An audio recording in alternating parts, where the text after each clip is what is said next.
Good morning, Raptor freaks. Lexi out here. It's Tuesday morning, and the Raptors have a doubleheader tonight. There's two doubleheaders in a row tonight and tomorrow. And tomorrow's stream is going to be really long because I'm going to have to do two reactions and two previews tomorrow. And today we're doing two previews. Raptors 9:05, 7:30, Mississauga Paramount Fine Food Center against the Texas Legends. And then 10 o'clock tonight, Los Angeles Lakers at Crypto Arena for the Raptors proper. Good night of basketball up ahead of us for Raptor fans. Hopefully get to watch both teams and hopefully have some good games. I'm glad the Raptors 905 are back in Mississauga to play their games tonight, the friendly confines of the Paramount Fine Food Center. It's awesome. But of course, the main enchilada, the Lakers tonight. Yeah, we go see LeBron in LaLaLand today. And let me tell you about LeBron right now, actually. Here is our latest lineup news. LeBron is listed on the injury report this morning. He is questionable for today's game due to a left ankle personal tendinopathy. Tendinopathy. He has a tendinopathy. I've never heard that word before in my life. Tendinopathy. What is that? Tendinopathy. It's like a tendinopathy. Is it the pathology of his tendons? Not right. It's something like that. I don't know. Left ankle personal tendinopathy. Well, I hope that LeBron plays. I mean, we never like to not see somebody play, but notice this. I've noticed this in the last couple years that LeBron and Giannis just happen to miss our games with them all the time. Like it seems like something that's regular, like it's a regular thing. Like LeBron will not play against the Lakers or something like that, or Giannis Antetokounmpo misses the game against the Lakers. And it's like it's all long arms, a physical Toronto Raptors reputation, maybe. I don't know, but Davis is also on the injury list. Anthony Davis, it's his ankle. He's probable though, so he's more likely to play. So we've got a probable, a questionable, and then we've got a doubtful. And he is Rui Hashimura. He is doubtful for today. He has been upgraded to doubtful, though. He was worse shape a couple days ago. It's his calf. And then finally, Gabe Vincent.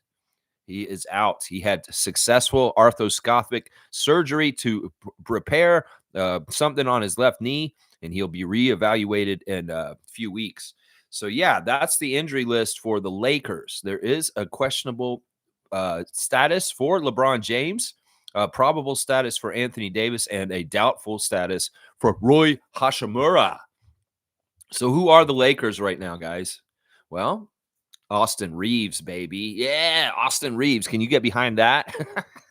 Cam Reddish. Woo! Taurean Prince. Yeah. I mean, I'm telling you. D'Angelo Russell. Wow! One of the guys I actually really liked in the draft that I scouted, Maxwell Christie, their rookie. He is actually pretty cool. He was somebody that I wanted the Raptors to draft, actually. I would have been happy if they drafted him, even though it would have been early at that 13th spot. But then Jared Vanderbilt is back from injury. He should be back out there. Jalen Hood-Schifino, another rookie, is in their rotation. Christian Wood, the much maligned and traveling journeyman Christian Wood, is on the Lakers right now. Jackson Hayes, more big men depth. Dylan Windler and Colin Castleton. Yeah, that's what their team looks like right now. They're a losing team. They have they're one game below 500, 18-19, and they have lost a lot since the in-season tournament. In fact, they're 4-10 since the in-season tournament. They win that in-season tournament, they go 4-10, and then all of a sudden Darvin Ham's on the hot seat. Everybody's questioning whether he should be the coach of the Lakers. It's like, wow, why is he just won the in-season tournament? What does this say about the in-season tournament? Is what a lot of people are saying. It's like, what does this mean? What is this cookie cut, this Cracker Jack prize that you got at in-season tournament? The banner you guys put up in the crypto arena. Does any of that mean anything? If your coach gets fired like a couple months after y'all win it, like what does it mean? The in-season tournament winning when the team is a mid or below mid kind of team in the league. How does that mean? How did they win that? How did they win the in-season tournament? Oh, Brian Winders. How did they win that? Maybe it was booked like Vince McMahon would have booked WWE. And a team that's just kind of caught fire or got some luck with the referees or different things, they find themselves in the championship and they win. Yeah, I'm just saying. All right, let me look at the lineup news for us. There is news from yesterday. The ankle twist by Jakob Poeltl, where he stepped on his own foot, or Siakam's foot. He is ruled out today. Jakob will not be playing for us tonight. I'm sure this is what it was, guys. You know, he was fine for the rest of the game after he twisted it on adrenaline. It's like, you know, you could get hurt, walk it off, go do it, man. And he's like, I won't think about the pain now. I'll put it on layaway for later. And well, you know, when you calm down your nerves, you come down from playing in the game, you start feeling it. I'm going to tell you right now, you start feeling that that twist you did to your foot. And I'm sure that Jakob had a hard time walking a little bit yesterday. And that's not to be worrisome or anything. That's just normal. When you sprain your ankle like he did in the game against the Warriors, this is a normal kind of recoup thing. And he's going to miss today. Now, it could also be they're trying to manage the back-to-back with both LA teams. In some ways, we need his size better for the Clippers than with the Lakers. It depends on Davis. It really does in some ways. If Davis isn't playing well, he's not as necessary against the Lakers. And he may be more necessary against Zubac. So I think that it's because it's a back-to-back. And also the front end of the back-to-back may be the better day for him to rest. He was totally off his ankle yesterday. And maybe today, maybe he'll be good to go for tomorrow. That's what I'm hoping for. But we don't want Jakob out for too long. If he misses this one game, it's not a big deal. Otto Porter Jr. is also listed as doubtful for today's game. It is his knee. It is not his toe. Otto. It is not his toe. And Koloko, of course, illness. Ruled out for today's game against the Lakers. So, yeah, that's what's up. So we could speculate who's going to start for the Raptors today. If Jakob Poeltl is definitely not playing today, who's going to start for the Raptors? Who do y'all think? Write it in the comments. We'll have a little discussion today about who should start in the place of Jakob Poeltl since he's already ruled out for tonight's game. All right, let's do the referee report. Undefeated, maybe my best segment, maybe my creme de la creme, my buttered popcorn, just best thing that I do. It's the number one thing I do, the ref report. And our refs are fun today. Actually, I really like our ref crew, although it's a little, I don't know. I think it'll be fine. I think we're going to be in good shape tonight, guys. Our ref tonight, our crew chief is Ben Taylor. Fred VanVleet's best friend. Ben Taylor is our crew chief tonight out of Murfreesboro, Tennessee. He's in his 12th season as a ref. His favorite TV show is The West Wing. He likes that movie with Kevin Costner, where he builds a baseball field out in the middle of a cornfield. And if they build it, he will come. They will come, and they do. Shoulders Joe Jackson, his Field of Dreams. That's right. His favorite musician is Brian McKnight. His favorite book is Mitch Rapp series. His favorite meal is ribeye steak. His favorite app is TripIt. He'd most like to visit Scotland. Bucket list is to play golf at Augusta National. And his hidden talent is he's a very good dancer, y'all.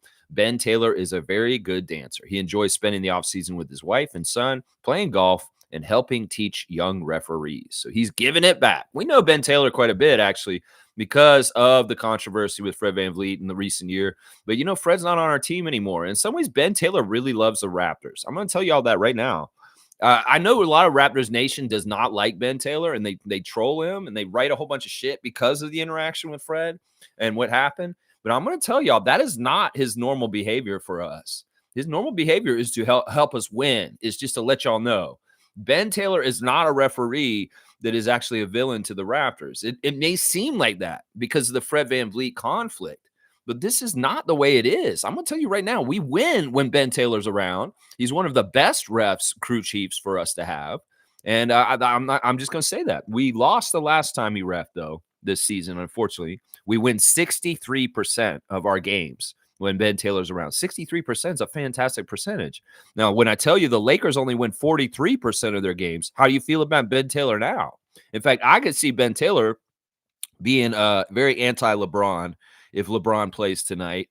In some ways, Ben Taylor doesn't put up with that kind of bullshit, is the kind of thing with him. So 63-43 is the split for the Raptors with the crew chief, Ben Taylor, tonight. So I'm not complaining about that. We don't have Fred no more.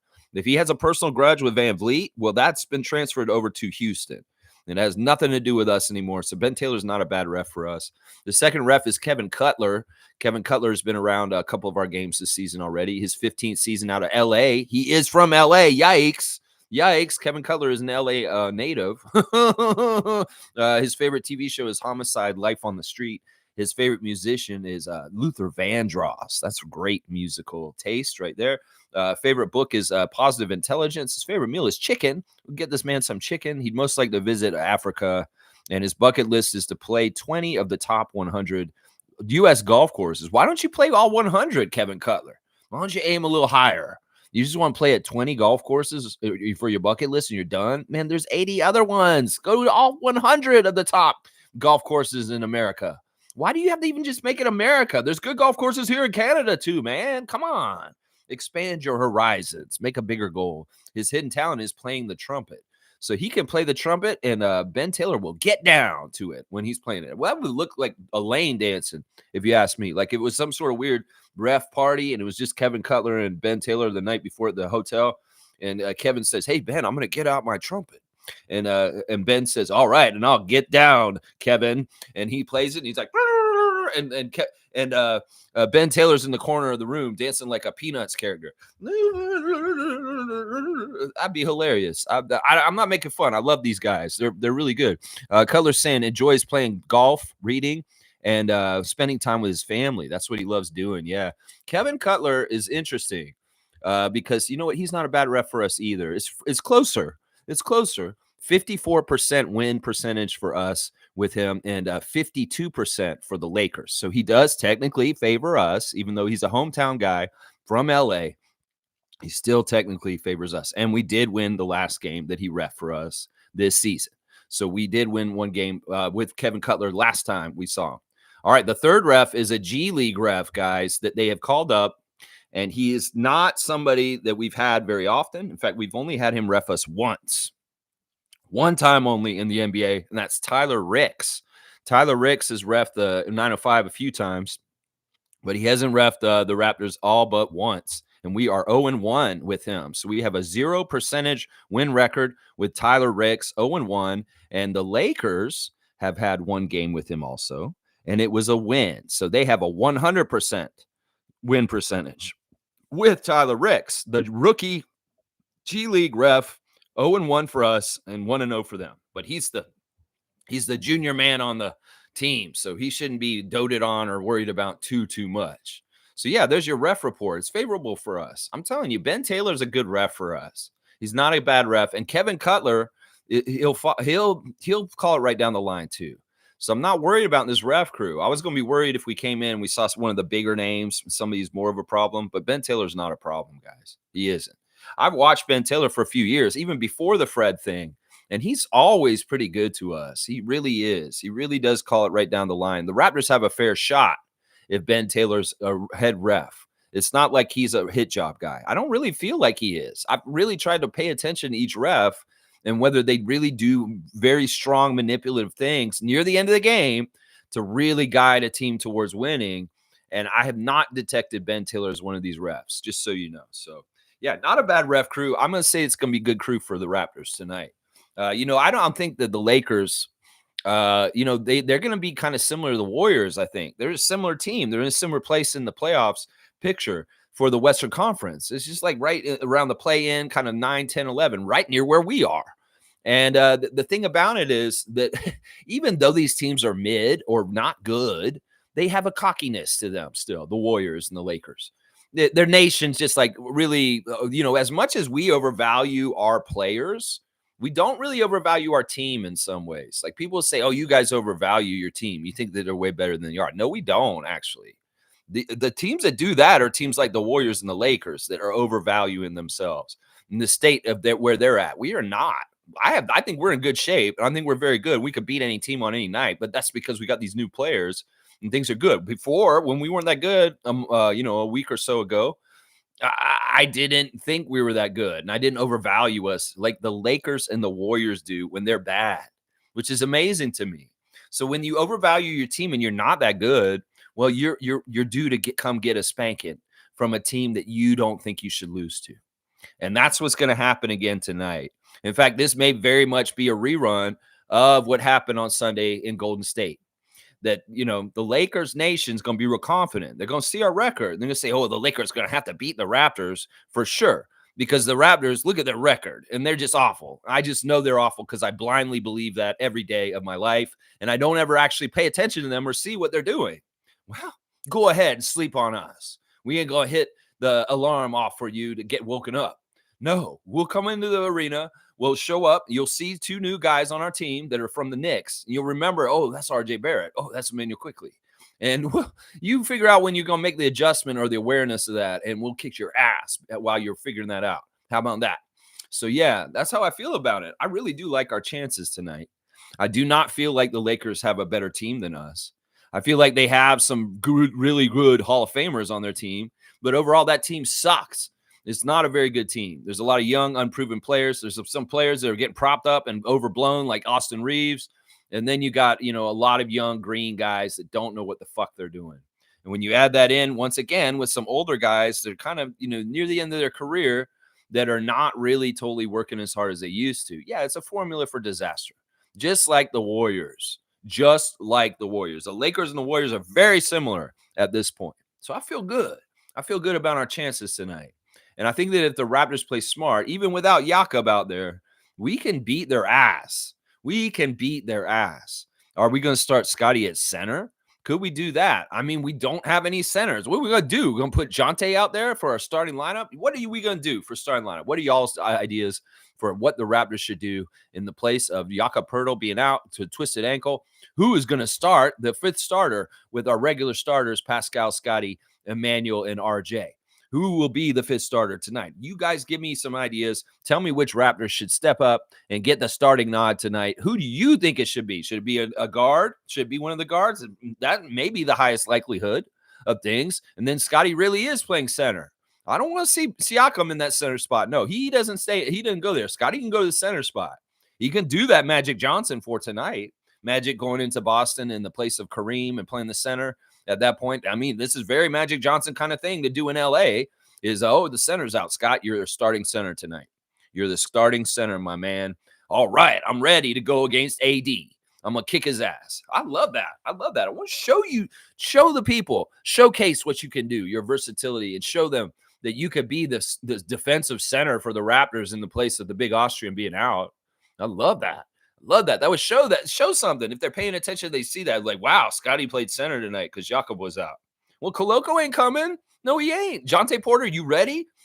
We ain't starting Chris Boucher at center. No, we're not. Well, Thad Young, come on now. Let's be serious here. What are we going to do tonight at center? This is a problem. But you know what? Problems are always opportunity. And let's see what's happening. Maybe Jonte Porter is going to start. And maybe he's going to have the game of his life. That would be amazing. That would be awesome. Jonte might be a good matchup for AD. Seriously, Jonte may be a good matchup for AD. All right, let's check in with y'all's chat this morning. Let's see what's up. Dana's saying, good morning, everyone. Everyone in Toronto or Durham region, stay safe. Hopefully this storm won't be bad. That's right. That's something I'm forgetting, that there is a huge winter storm hitting the GTA area today. The storms are coming. Yeah, lots of snow I'm hearing. 15 centimeters possible for Toronto area today, y'all. So get ready, but hunker down, batten down the hatches, and get ready for snowfall. It's coming. Thank you, Dana, for the wishes. So everybody stay safe. And I appreciate you, Dana. I hope you stay safe also in Durham region and wherever you're traveling right now. Dana's saying, happy game day. Let's also get this win. That's right.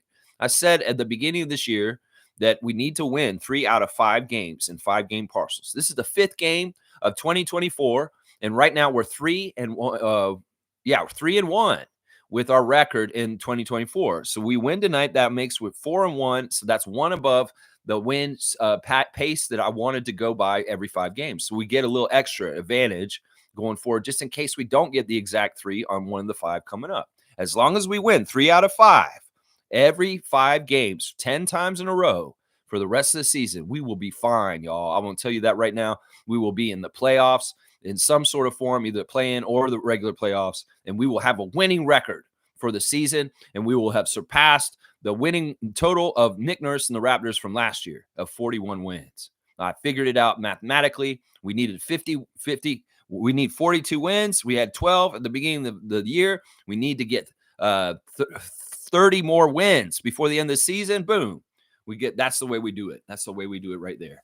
That's the way we do it. All right, Cool Cats here. Good morning, Raptor Free Crew. Game day. I guess we are going back to small ball tonight for Raptors with Yak out with the ankle injury. Yeah, this will be exciting and interesting. Is Scotty going to be straight up center tonight? Will they just play? Scotty, you just got to play center tonight. Don't worry about doing any ball handling. Don't worry about doing anything. You just got to muscle up tonight. You got to go muscle up. Now, Davis is not a totally physical player. You just got to play up front with him and play long and try and make it hard for him to have something to shoot over. And that's all you can do. I mean, seriously, he's not going to get all physical with you too much. It's just really keep your quickness, Scott, and your length and match him with that and shadow him. Shadow him. He's going to move this way. He's going to move this way. You keep your arms out length and you just stay in between him and the basket and just make him really impeded from making any of his shots. He'll miss more than he'll make. Watch. He will. So, Scotty, that's my scouting report. You know, you got the good scout on Steph Curry. This could be the really cool bookends of 2 games in California. We see him go out and shut down Steph Curry, and then tonight he'll go out there and shut down Anthony Davis. And then people will be talking about him like OG Anunoby all of a sudden. He just went and shut down Steph Curry on Sunday, and now he's shutting down AD on Tuesday. Wow, what defensive versatility by Scott Wayne Barnes. That's what I'm saying. That's what we'll have to see what happens. Kareem Thomas is saying, win or lose, I'm going to need Scotty to fastball a ball to LeBron's face accidentally on purpose. All right, you're getting a dunk because that's a glorious comeback, a glorious callback to an infamous moment in Scotty's rookie year where LeBron James frustratingly threw the ball at Scotty's face. All of a sudden. And I asked Scott about it. It's like, what did you feel when LeBron threw that at you in the face? And he said, man, this LeBron, what are you supposed to do? He wasn't ever mad at LeBron for that incident. In fact, he felt honored. In fact, he felt like, wow, it may be his welcome to the NBA moment. It's like, look, you're in the NBA now, Scott. You've got LeBron James, possibly the greatest player of all time, throwing a ball at you in frustration. Welcome to the NBA. Well, you've arrived, Scotty Barnes. So I'm not upset about that move at all, but that'd be funny if he did do it tonight. Maybe that's the thing he does in the last game he plays against LeBron. LeBron's like, I'm retiring. It's my retirement tour. And he's like the very last play of LeBron's game against the Raptors, and Scotty launches the ball right at his face, right at the very end. He said, I remember, bitch. He throws it right at him. Oh, that would be amazing. That's probably not likely to happen, but that would be hilarious if that was what happened on LeBron's retirement tour. He came back around and Scotty's like, I never forgot about what you did. So stupid and funny. All right, let's keep going. All right, Cowboys said, good morning, Canadian Dana and Lex. Bam. Always good to see Bradley. Always good to see my friend Cowboy. Firebolt's here. Good to see Firebolt. Good morning, Lex and Raptors family. Happy back-to-back game day. Let's go, Raptors. We got a quadruplex. We got a quadruplex of games today. Yeah, y'all strap in. You got 4 Raptors games to take care of in the next 48 hours. Yeah. Raptors 905 hosting Texas Legends. Yeah, that makes me think they're like the Harlem Globetrotters or something, the Texas Legends. It makes me think that it's like a whole bunch of old NBA players from Texas. They're retired. Maybe they're partly in the Big Three in the Ice Cube League, or maybe they're like just guys who like really want to be in the league still, but they're not. They're the Texas Legends. I always wondered about that. No, they're just a regular G League team. It's not anything. It's a misnomer. It's a misnomer. Texas Legends. These guys aren't legends. These guys are G League players that just started their career. Why did I show up here? I thought I was going to see Rolando Blackman or Mark Aguirre or some legends or Dirk Nowitzki. Where's the Texas Legends? These aren't legends. These are just guys who are in the G League, just like our guys. Such false advertising. All right, let's keep going. Let's see. Bryce Lawson saying, good morning, Lex and Raptor Freaks. Good morning, Bryce Lawson. How is the weather in Kentucky? We're about to get hit with some snow here in Toronto right now. Oh, yeah. I'm glad the Raptors are in California right now. Oh, my gosh. In fact, they're having fun yesterday. A lot of cool clips. Let's do the Raptors Instagram check real quick. I see Dennis on a bike in Los Angeles, and I see Emmanuel quickly filming him, and I'm like, "What's going on here? What's going on?" Dennis and IQ are having a little bike fun. Well, I see Jim Sand behind them too. He's getting a bike out, so this looks like, oh, you know what this is? This is a Raptors organized team event, fun thing to do. And you know what they did? They got bikes, all of them. And there was a little open gym clip moment that was released yesterday of a lot of the Raptors out on bikes on the Santa Monica Pier, riding up and down. And it's so funny. There's one part where Chris Boucher, he's standing near the Santa Monica Pier with the Ferris wheel, the iconic pier in LA. And he says, "This is real. This is real from Grand Theft Auto." He's like, "I feel like I really am in San Andreas right now." And I'm like, "Oh my gosh, Chris, I get it, man. We're video game heads, and you may not have ever gone there. You didn't realize it, but that the game was based on that already." And he's like, "Man, this is San Andreas for real." That's so cool. In some ways, I get what he's saying. You know, people will go there, and if they just play the video game where they lived in the country and they showed up and they're like, "Whoa, I'm in the place where I play the video game right now. San Andreas." I'll go run into the water and I'll go like this. That's cool. It is cool. But that little mini movie is awesome. We see Gary Trent speeding around. He's like, and Emmanuel says, "Hey, get out of my way, Trent. Get out of my way." He's like, because he's trying to like, and then Emmanuel drives into the sand and busts his ass. It's like, it's a very funny little open gym moment. The Raptors having fun, extracurricular team stuff, out riding around on bikes yesterday. Really, really cool stuff. Let me see. There's Emmanuel with Dennis on it. And that clip's so funny. There's so much joy on IQ's face. The New York fans are trying to say that IQ's not happy to be in Toronto. You guys are such big, full of shit liars. IQ is having the time of his life. Oh my gosh. It's just like y'all are that ex-girlfriend that sees what's going on in the guy's life or with the new girl, and you're just like salty. You're salty. You're looking over and you're seeing IQ. He can't be happy with her. He can't be. And well, he is. He is happy with her. And y'all need to get over yourself. Salty ex-girlfriend New York, thinking that IQ isn't happy in Toronto. He is very happy. He's a starter at this point, and he's getting to ride bikes with his team and have fun and smile big.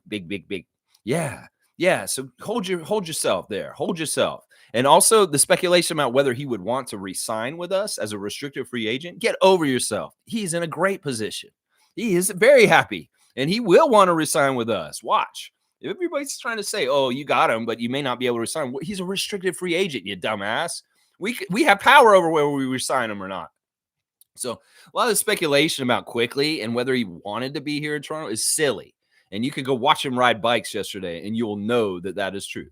All right, let's see. Yeah, Dennis has got a picture of some guys in Germany in a car. I don't know who these guys are. One guy looks like Dick Cheney, though. And the other guy looks like, whatchamacallit, the guy who's in the Star Wars movie. Or no, he's the Mandalorian. The guy who's also in Narcos. You know who I'm talking about, that guy. That's who I think they look like. And he's got Drip Atelier. Drip is on blast always, that cologne. If you want that Atelier Drip, Dennis has got your hook up.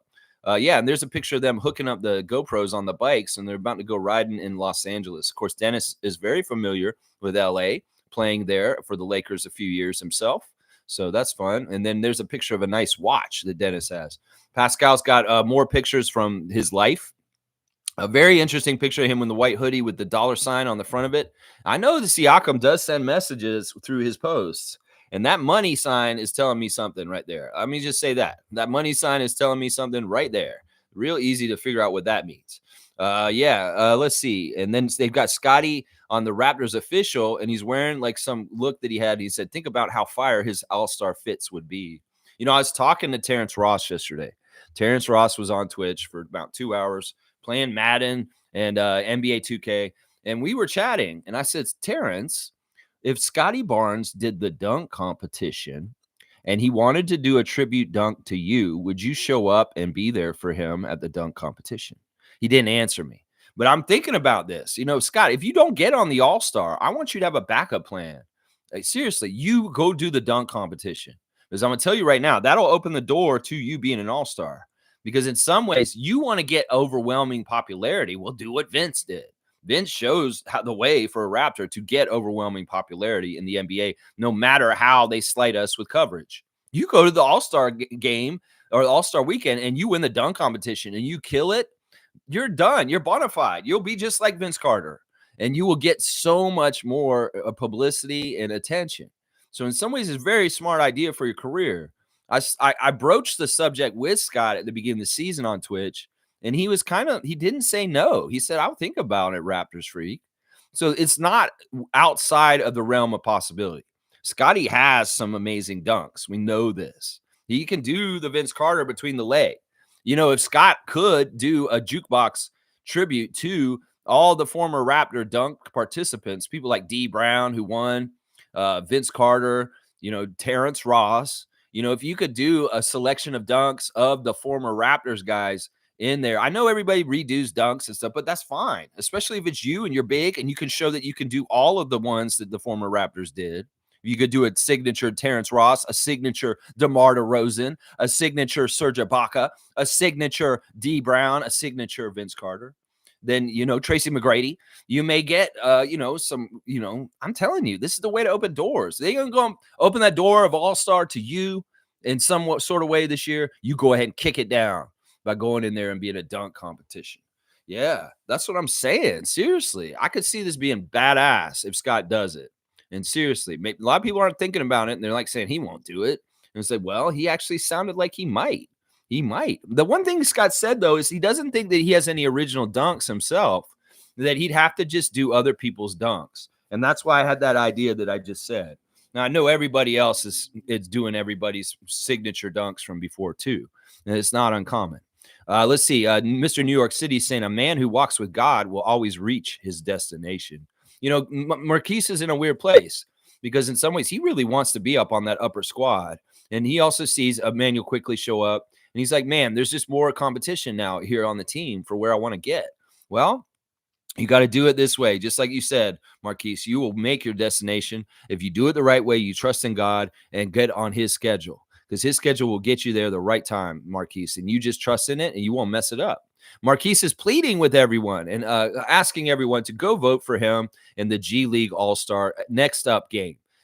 Go vote for him. Get votes in for G League. Vote for Mohamedou. Vote for McCurr. Vote for Justice Winslow and Marquise Noel. Go in there and vote for the NBA G League up next game, presented by AT&T.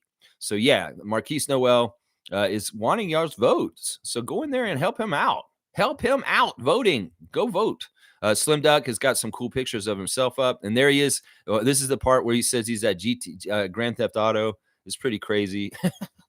Yeah, he's like San Andreas in life. Really? That's awesome. Yeah, Chris Boucher is fantastic. What a great performance on Sunday. Okay, let's build off of it, man. And then he's got a throwback picture from last summer when he had this stuff all over him and he was looking all tribal. Yeah, it was interesting. It was a very interesting thing. I think he was back at St. Lucia when he did that. And he kind of like was doing some sort of bath or something. It looks like some weird soap or something like that. Grady has got something on blast from Stranger Things. Oh, he's putting on blast the Stranger Things season 5 premiere. So Grady's a Stranger Things fan. That's what that's telling me. All right, there's your Raptors Instagram check. Yeah, they went on bikes. There was also something that happened yesterday that was very interesting. Darko Rajakovic had a little meeting with someone. Yeah, he posted a picture yesterday afternoon in outdoor LA with Phil Jackson. That's right. Darko going to hang out with Phil Jackson and talk about basketball, life, and things. It's very interesting. You know, I'll bet if Darko's talking to Phil Jackson, you know, what do you think they're talking about? I bet you they're talking about Scotty Barnes. I bet you they are. I bet you Phil Jackson's maybe talking to Darko about how he handled people like Michael Jordan and Kobe Bryant in the past. And maybe Darko's talking to him about, you know, having a great, gifted young superstar like Scotty Barnes on his team and just getting advice from the old Zen master, Phil Jackson. You know, some of the people saw that picture of Phil Jackson and Darko, and they're like, why is Darko so short? They all think that Phil Jackson's regular height. You idiots. You obviously didn't watch. You're not up to snuff on your NBA history. You do not realize that Phil Jackson's 6'10", that he is a 6'10" man. He was a power forward center when he played for the Knicks in the 70s on championship Knick teams back when they won championships. So, yeah, everybody wondering why Darko looks so short. Well, he is short. He's not a very tall man. He's not over 6 feet tall. And when he stands next to Phil Jackson, well, he was an NBA center. So just understand that about Phil. People don't realize Phil Jackson did play. Oh, yeah, he was in the NBA. He's won rings as a player. He didn't just win rings as a coach. He won rings as a player, too. He got 2 New York Knicks championship rings before he got those Bulls rings and those Lakers rings. So, yeah, really cool to see Darko with Phil Jackson yesterday. And I can only imagine the things that they were talking about. Maybe Scotty Barnes was one of them. I'll bet you it was. I'll bet you it was. All right, let's see. Kareem saying, my kids are taking me to the 905 game tonight. Who has bail money if I go streaking? All right, Kareem, you're just asking for it right now. Now, I don't know if it matters if you streak at the 905. It may not care. They may be like give you a little pay stipend afterwards. Say thanks for doing the halftime entertainment, Kareem Thomas. Yeah, you were funny, man. I didn't know that this kind of stand-up comedy still exists. You just ran out there naked. Oh, well, that was funny to us. I'm sorry. It's just you guys. It's new kind of humor, right? It's crass, right? Oh, it's great. Here's your check. Here, it could be like that at 905. They may be crying out for all kinds of fun and entertainment. Kareem, you might be doing them a favor. So, yeah, you got a dunk. Cowboy saying, Cool Cat and Firebolt. Bam, bam, bam. The ladies, to the ladies, to the ladies, to the ladies. Yeah. Cool Cat, Kareem saying, Jakob will be missed. And people will understand how important and vital he is as a steady pivot in the Raps lineup. That was a serious comment from Kareem. And I think he's exactly right. I think that once again, people are going to understand the importance of Pirtle in his absence.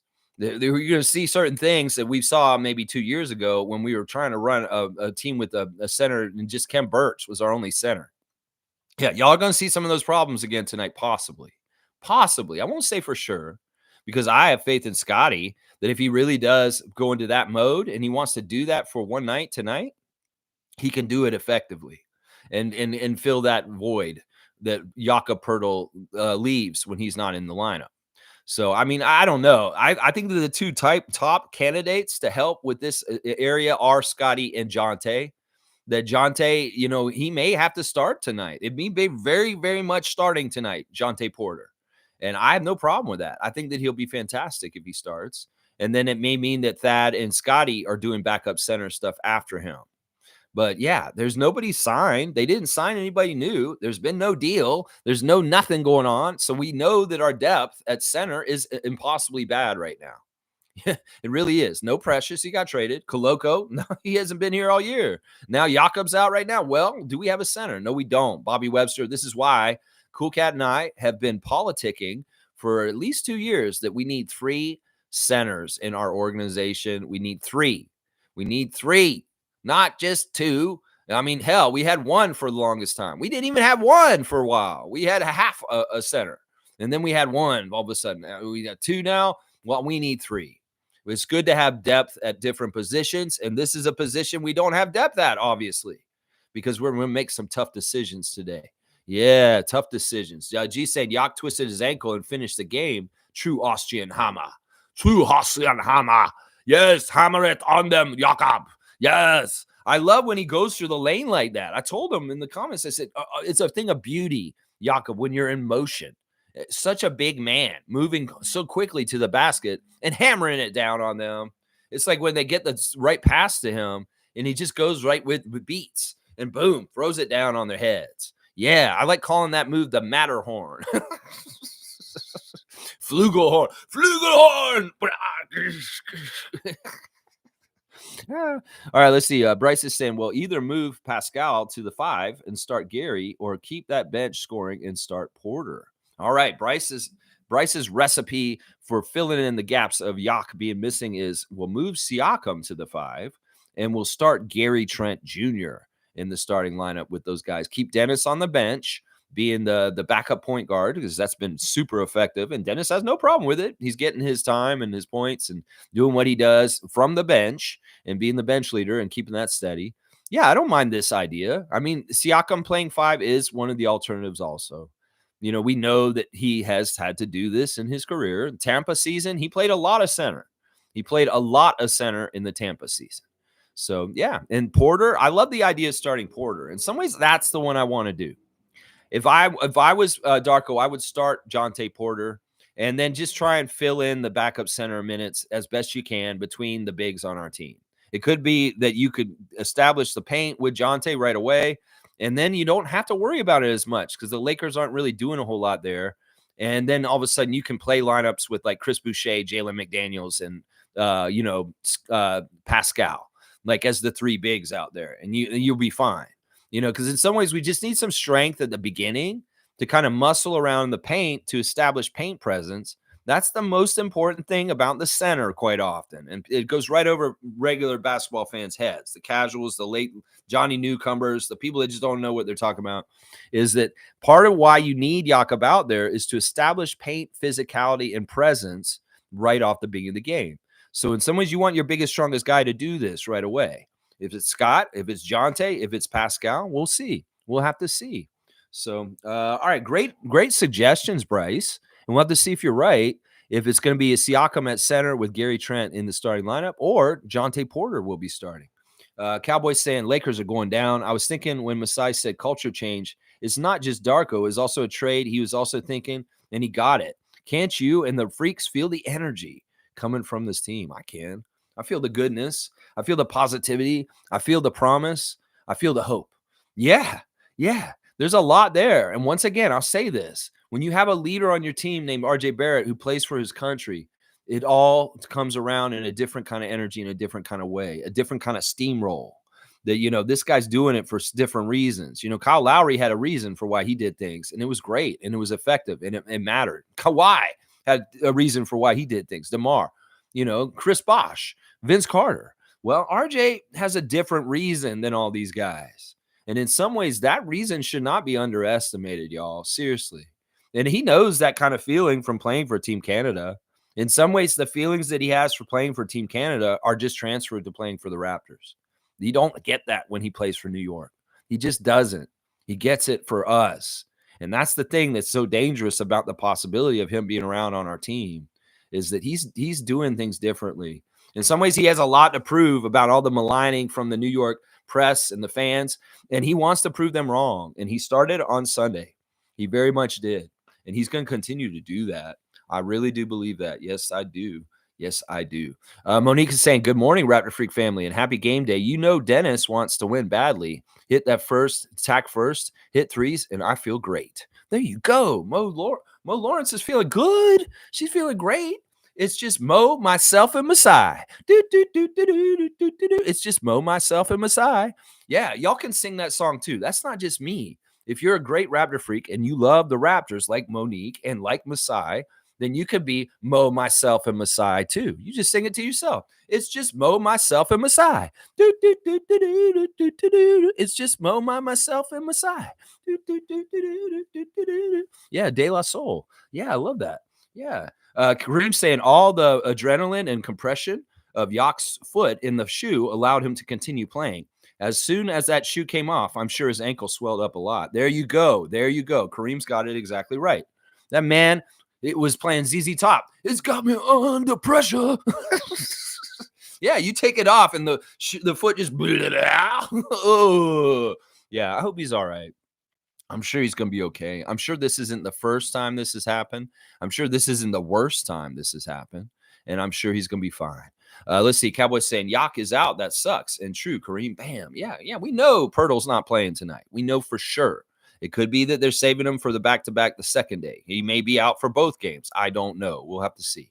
We'll have to see tomorrow when we come back around for the next day. Chris is saying busy day for me, but I wish y'all the best. Raps win. We play with pace. We win. That's right. I like that. We play with pace. Let's do some showtime on the Lakers floor for the Raptors. Let's get that showtime feeling with us. Looking up at the court and firing those long passes and catching them like a wide receiver and laying them in. Let's do it to the Lakers on their own damn court. That's right. If Jack Nicholson was coming to the game, he may get all confused and think the Raptors are the Lakers, the way they're playing. I'd love to see that. Let's get a little showtime redo, Raptors style, in their own court there in crypto, because we could do that. We are very much pushing the ball this time and place at this point with this team in addition. And, we could be doing some Raptors showtime on the Lakers court tonight. Yeah, we could be. Watch. Infamous is saying, salute, freaks. Good morning, Lex. Michael Grange on that BS again. Yeah, Michael Grange always on that BS. Like, we know that he's a BS agent. He's just an agent of BSery. Yeah, we always knew this about Grange. I listen to him because he gives us news also, but his speculation, his opinions is a lot of malarkey, a malarkey agent. Yes, it's you got to suss out which is right and wrong, which is right and wrong. Now, Sportsnet is doing some fucked up things. Yeah, I want to talk about this. Yeah, they've made some changes to the Raptors show in the last few months, and it's annoying. The changes have not been for the better, Rogers. Let me just put it that way. The formula that y'all had at the beginning was awesome. And that was when those guys controlled it. William Liu and Alex Wong. That show was just purely Raptors. It was called the Raptors Show. And just like my show, it was very much all Raptors oriented. Well, at some point you changed the format to NBA and Raptors and doing the whole league. And then you brought in Blake Murphy. Blake Murphy was kind of just a guest every once in a while, but then you made him a regular co-host. And he's been on the show for a while. Well, apparently we're hearing in the last couple of days that Alex Wong is going to be leaving the Raptors show. That I don't know why the reason he's leaving, whether it's his own personal choice and he's leaving on his own accord, or there, corporate bullshit decisions going on where he doesn't get to have his job anymore because Blake Murphy is now the co-host of the Raptors show with William Liu. I don't know what the reasoning is. All I can say is that show's going downhill. And if you have Alex Wong leave that show, maybe the most likable person on that show, the person that people enjoy watching on the show, well, you go ahead and make your decisions, Rogers. Do you even do a litmus test of Raptors fans and to understand what they like? Do you even pay attention to this? Or are you guys just making corporate business decisions and that's all that you care about? Because this is a horrible decision. He's the best personality on that show. He's the one that we like. And if he's gone, I'm going to tell you, y'all's viewership's going to go down. It probably has already been going down because a lot of people don't find Blake Murphy very good at what he does. In some ways, listen, this dude is a great a reporter. He's a great writer. He's a great information collector. He's a great all kinds of things, but he's not a good on-air personality. He just does not have a voice, first of all, for this kind of stuff like I do. Second, in some ways, he just doesn't have the right charisma for doing something like that, like I do. Not saying I want to be on the Raptor show or anything like that. I don't need to be corporate. I don't need to be contained. I don't need to be, I don't want to go like Alex Wong. He's a real one, just like I'm a real one. And maybe we don't survive in that ecosystem. Maybe we don't. But I'm just saying, y'all making decisions at Rogers Sportsnet, what you do with different things, y'all are failing. Let's just put it that way. You're letting Alex Wong, the author of Prehistoric, walk from your show for whatever reason, whether it's you doing it or him. Yeah, you're idiots. You're idiots. And that show has gone downhill. And I've lost more and more respect for Will Liu and Blake Murphy as every interview they have for Dennis Schroeder. Yeah, I lose respect for them. The way they talk to Dennis Schroeder, MVP of World Cup. Yeah. But this is crazy. Rogers Sportsnet's got their head up their ass. And they're going to lose Alex Wong now? Well, you're going to see your viewership go down. Watch, you will. Fun guy saying, Lex, you love to jinx us, don't you? Oh, no, don't ever use that word. I'm not jinxing nobody. Every time you talk about the opposing team like this, we end up losing. Laugh out loud. You can't underestimate the opponent. They have LeBron and AD. I don't care who it is. You know what it is, fun guy? I really do handicap this, and I really do think about things very deeply. And it's not that I come to this conclusion. If I was worried about things in a certain way, I would not handle it the way I've handled it this morning. In some ways, I'm not worried about this. You can say that this and this and this, and maybe you're right. Maybe it's like, listen, if we lose to the Lakers, well, it's LeBron James. What do you expect? I don't expect us to lose tonight, though. I'm going to tell you that right now. The refs are good. We are on a high. And if Darko coaches the right way, we have our guys show up correctly, we should kick the shit out of the Lakers. And you can say I'm overconfident right now. You can say that. But you know what? I will tell you right now, I'm not more overconfident than the Laker fan right now. I'm going to tell you that right now. They think they're going to kick the shit out of us, and I know they're wrong. So, fun guy, listen, you can question my credibility. I come in here every day and put things out of my mouth that affect my credibility. You go ahead and say what you said, but we'll see. We'll see tonight. In some ways, it's not that I would put my credibility on the line. I'm just saying these are my predictions. And, I do this every day. So I've gotten pretty good at it. And you don't have to believe me. You can say, oh, I'm jinxing. You're overconfident and all this kind of stuff. No, I'm not. because you know what? You could say what you just said and just put in the names Steph Curry and Klay Thompson for Sunday's game. And it's the same kind of shit. You can say the same kind of shit. Oh, you could say that you're overconfident. Steph Curry and Klay Thompson, Lex. No, I just see the state of affairs with these two franchises. I see their makeup of their roster. I see the way they play with each other. I see the way they win and lose. And I make an educated opinion, fun guy. That is the reason why I'm confident about us winning tonight. That is why. Right there is what I just said. So yeah, listen, if we lose, don't use the word jinx. In fact, I'm going to go and put that after I leave. I'm going to write that in as a barred word. You can't use that word. We're not using words like that or the C word. They're not allowed here. You could try and write the C word in the chat right now. You can't. It's banned from this channel. That's right. There's certain words you cannot say in the chat. And the C word and the T word are both banned at this point. You could try and write in Bob the Rebuilder, the Aaron Baines tank commander. You can't write in the type of commander that you are because that word is banned from this channel. I'm going to ban jinx too. You just showed me another word I need to ban. Seymour saying Boucher start or Porter. I don't believe in jinxes or the C word, by the way. I really don't. So I ain't got no place in my life. No, it don't. No, it don't. Life is life and you live it and you make it what it is. There's none of that kind of shit. Seymour saying Boucher start or Porter Jonte starts. Okay. I don't know. Maybe Boucher starts. Boucher has been playing very well lately, but does he really feel the need of what Yaka provides when we're out there as far as like taking care of the size and the strength and the kinds of things that I'm thinking? So I don't know. I mean, I don't know if that's going to work. I don't know if that's going to work if Boucher is the starting center. So I don't know if that's the right decision right there. Yeah, I don't think that's the right decision right there. All right, let's see. Let's keep going with this fun guy saying, I don't think Jonte should start, but a guy should play heavy minutes. He should be really good tonight offensively. I love Jonte. Yeah, I want to see this. I think he could start. I think he could start. He may be the right person. I don't know. We'll have to see. This will be fun to speculate and see what happens by the end of the day. Who's going to start in the place of Jakob Poeltl? Are they going to go small? Are they going to put Dennis in and run Dennis with them? Are they going to, or Dennis or Gary? Or are they going to reward Chris? Or are they going to bring in Jonte? I mean, those, I think if you had top 5 choices, I would say maybe Jonte's number 1 just because of position. Maybe Dennis is number 2, Gary's number 3, or maybe Gary's number 2 and Dennis is number 3. And then maybe Chris is 4, and then some unknown guy otherwise on the team is 5. I would say that's my rankings of most likely to take the starter position tonight with Jakob out. Jonte, I think Jonte has the best chance. I really do, because he is the most true center after Jakob on our team.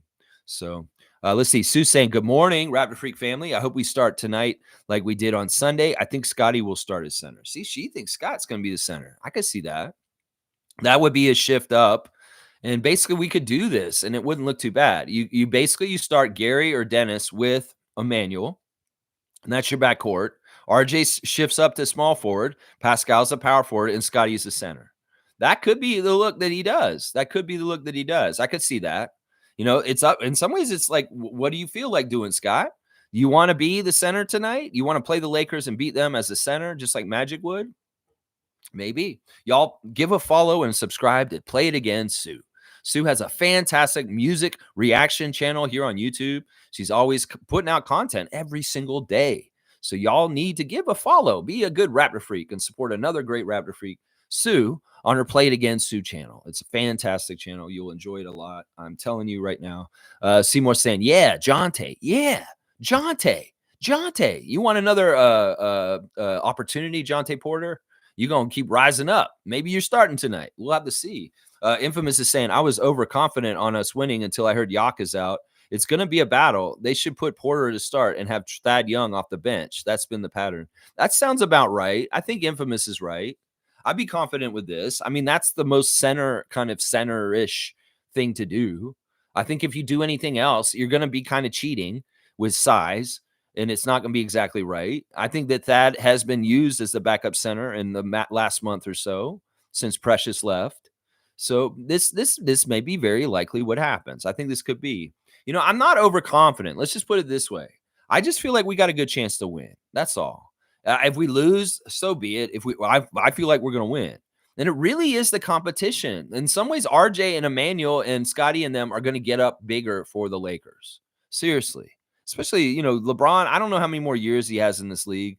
Every time you play him, you want to take advantage of it. And plus, who knows? LeBron may not even be playing tonight. He is questionable or doubtful for tonight. Right? I think is he questionable? He's questionable. That's what he is. He's questionable. I got to get the right term because it does matter. He's questionable. So he may not even be playing tonight. He's questionable. So we'll have to see. Stargate saying, good morning, Raptor Freak family. If the Lakers don't play defense against us, they're done early. Laughing my ass off. See? Stargate understands basketball philosophies. Stargate understands that this is a very similar team to the Warriors. The Warriors didn't play no defense, and we saw what happened to them. Our offense went crazy and shot 59% and scored 133 points. So why can't we do this again to the Lakers? In some ways, these two California teams are very similar. Like I said, they're like they got two types of players on their teams. They got really old, aged vets who are kind of like they're doing what they do, LeBron and AD and those guys. And then they've got the young guys that are kind of really green, like Max Christie and Jordan Hood Schifino and stuff like that. So it's like there's a disconnect on these teams, the Warriors and the Lakers, between the old heads that have been around, won championships, and these youngsters. And it's not totally gelling or meshing. Those youngsters don't know what the hell they're doing, and they make a lot of mistakes. Let's just put it that way. And the old heads are too lazy and tired to cover it all up themselves. That's what's going on with these teams. And I once again, I see Stargate sees the same thing that I'm seeing is right there. They don't play defense. Well, they're going to get cooked. They're going to get cooked. Mo's saying, hey, guys, go send Alex Wong a message. He's taking messages. Sportsnet, do better. Will lose sucks. There you go. That's right. Send supportive messages to Alex Wong. Shit. If we could get our act together, Alex Wong, you and I should do the show together on Outlaw Show, the Raptor Streak Show. That's right. I would gladly have Alex Wong with me in what I'm doing with what I'm doing. I know it's grassroots. There's no money in it right now, Alex. May never be. But you know what? We do it for the passion. We do it for the passion, Alex Wong. So, I don't know. I would be so privileged and grateful to work with a great person like Alex Wong. And yes, send him supportive messages and tell him that he's a valued person in the Raptors fan nation ecosystem and that we love him. We love him. Yeah. And Mo's saying that Will lose sucks. Yeah, Will, what are you doing, man? Look out for your buddy. Like, if I was you, man, I would be like, if you're firing Alex, like if it was like that, I don't know, I'm speculating. You're going to have to fire me too, because he's my best friend and I can't do this. And it was like, what? Whoa, Will, no, you're the star. We need you, man. You're Will Lou. And like, I'm sorry, man. Alex is my guy. I can't have this. Do whatever you got to do. Do I do a good Will Lou? All right, Cowboys saying true, infamous. This ain't good that Yak is out, but I think we will find a way. Maybe Barnes at center to start. You guys are gravitating towards Barnes being that guy. Okay. I think that he could do it. I know Scotty would love the challenge. Firebolt saying, I wouldn't be surprised if they did Scotty as center and maybe Dennis gets bumped up. Honestly, I'm good with whatever they do. If whoever they put in isn't working, just call a quick timeout and swap it out. Boom, goes the dynamite. Firebolt, great planning. And I think you're exactly right. We're going to give Firebolt a dunk, first dunk of the year, for a very logical answer to this. I think that if somebody gets bumped, I think that in some ways, Dennis being the backup point guard is so valuable that it may be Gary that gets into the starting lineup. That may give us more opening and spacing right off the bat for the game. So I don't know. We'll have to see. This will be fun. It's always, our starting lineup's been pretty static, and we know what the regular starting lineup for our team is when everybody's healthy. It's what it was last game. But when this kind of stuff happens, you like to see. This kind of tells you the hierarchy of the team and who Darko's kind of like trusting the most. Next. Seymour saying spicy barbecue is tonight. Stay hungry, my friends. Stay hungry. That's right, RJ. Stay hungry. You want that chain? You didn't get it last game. Well, you're going to get it tonight. Go drop 40 on the Lakers. Maybe you'll get the chain tonight, RJ Barrett. I don't know. Darko's saying stay hungry. He's not going to give you that chain. He's gave it to Jama. Cowboys saying dinner starts at 10:30 p.m. Eastern time. That's right. We're going to get both these games in a row. 7:30 start at Mississauga. Raptors 905 versus the Texas Legends. And then 10:30 start for Raptors and Lakers. You got a whole night of basketball. And you know what? We're going to have so much fun doing it tonight. We're going to do it again tomorrow. exactly the same way. Texas Legends, Mississauga once again tomorrow at 7:30 also. And then boom goes the dynamite. It's the Clippers and the Kawhi Leonard and that team against the Raptors tomorrow night, back to back for both teams on 2 nights. There you go. Bam. Seymour saying Raptors by 9 tonight. Oh, yeah. F LeBum, loser, LeBumba, F LeBron. Seymour has some hate for LeBron. I see it there, right there. Yeah, Raptors by 9. Okay, I like that prediction. I think that's pretty good. Let's see. It could be more, honestly. It could be more. Mischief saying top 5 scorers in last game of the Lakers. LeBron, 25, with 11 and 19 field goal percentage. That's really good shooting. Anthony Davis, 22, 10 of 15 field goal shooting, 10 boards. Torian Prince, 13 points, 50% from 3. D'Angelo Russell, 13 points, 5 of 14 field goal percentage. That's normal for him. Christian Wood, 9 points, 4 of 6, and 10 boards. Now, who do they play? That's the thing. You got to go look and see who they played. I forget who they played. All right, let me look at their schedule again, what they did recently. That was against the Clippers that they did that. So they had a really good game against their own home team, but they were at home themselves. It was in the Lakers building. But yeah, they beat the Clippers by 3 on Sunday night. But they lost the 4 games before that to Memphis, Miami, New Orleans, and Minnesota. Now, I could see this. It could be that like they got up against the other LA team for many reasons. So we'll have to see. Those aren't bad stats. And if I'm looking at that list, the people that I really want to worry about obviously are the 2 first guys, LeBron and Anthony, but also Taurean Prince, because honestly, he can be an X factor for them and doing good things. And we need to limit all their players from doing good things to help them win. Just stop all of them from doing anything, whether it's Austin Reeves, whoever. Just don't let them do nothing. D'Angelo Russell can shoot like 5 for 30. That'd be great. Christian Wood, ineffective. That would be great. Yeah. Bryce is saying, I believe it will snow here soon too, as well. Holy crap. So this storm is across the continent. It's hitting everybody. I think it came from the east and it's swooping down. Usually they come the other way. I don't know. Something weird's going on. But yeah, there's a lot of snow across North America, I guess, if Kentucky's getting hit too. Firebolt saying, it looks like they're having so much fun. It's great to see the happiness with all the players. Yeah, that bike clip was really good. It's like they have different personalities on the bikes too. Some of them are speedsters and they just speed along. Some of them are just happy-go-lucky, slow peddlers. Some of them were like hanging out and talking to each other while they're riding, and some of them were just off doing their own thing, it looked like.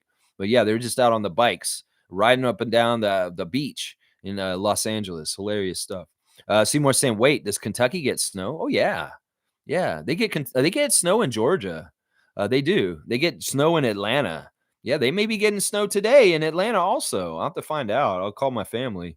Seymour saying, I got to hold up on the morning Jays. Oh, my God.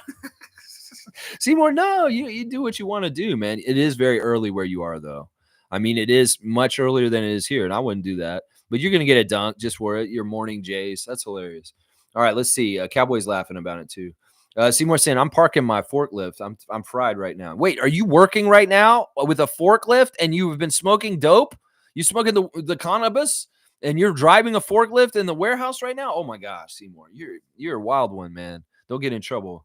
Stargate saying Pedro Pascal also in The Last of Us. That's right. That's who that guy is. I don't think that's who that was in that picture, though, with Dennis. It was some German guy, but maybe it was. I don't know. I can't tell, but that's his name, Pedro Pascal. And he was in Narcos and a couple of different things. He's been in a lot of stuff. He's like a hot actor, like on the market. They put him in a lot of things these days. Wayne's saying Jakob is out. Who's stepping up, Boucher or Jonte? I would say Jonte, probably. I mean, Boucher's going to do what Boucher's going to do. I don't want him to expand his role too much more than what the role is already. That could be a recipe for disaster. Now, Jonte, he's got the right goods. He can get out there and maybe get starters minutes tonight. Hey, no problem. Showcase. Get yourself converted.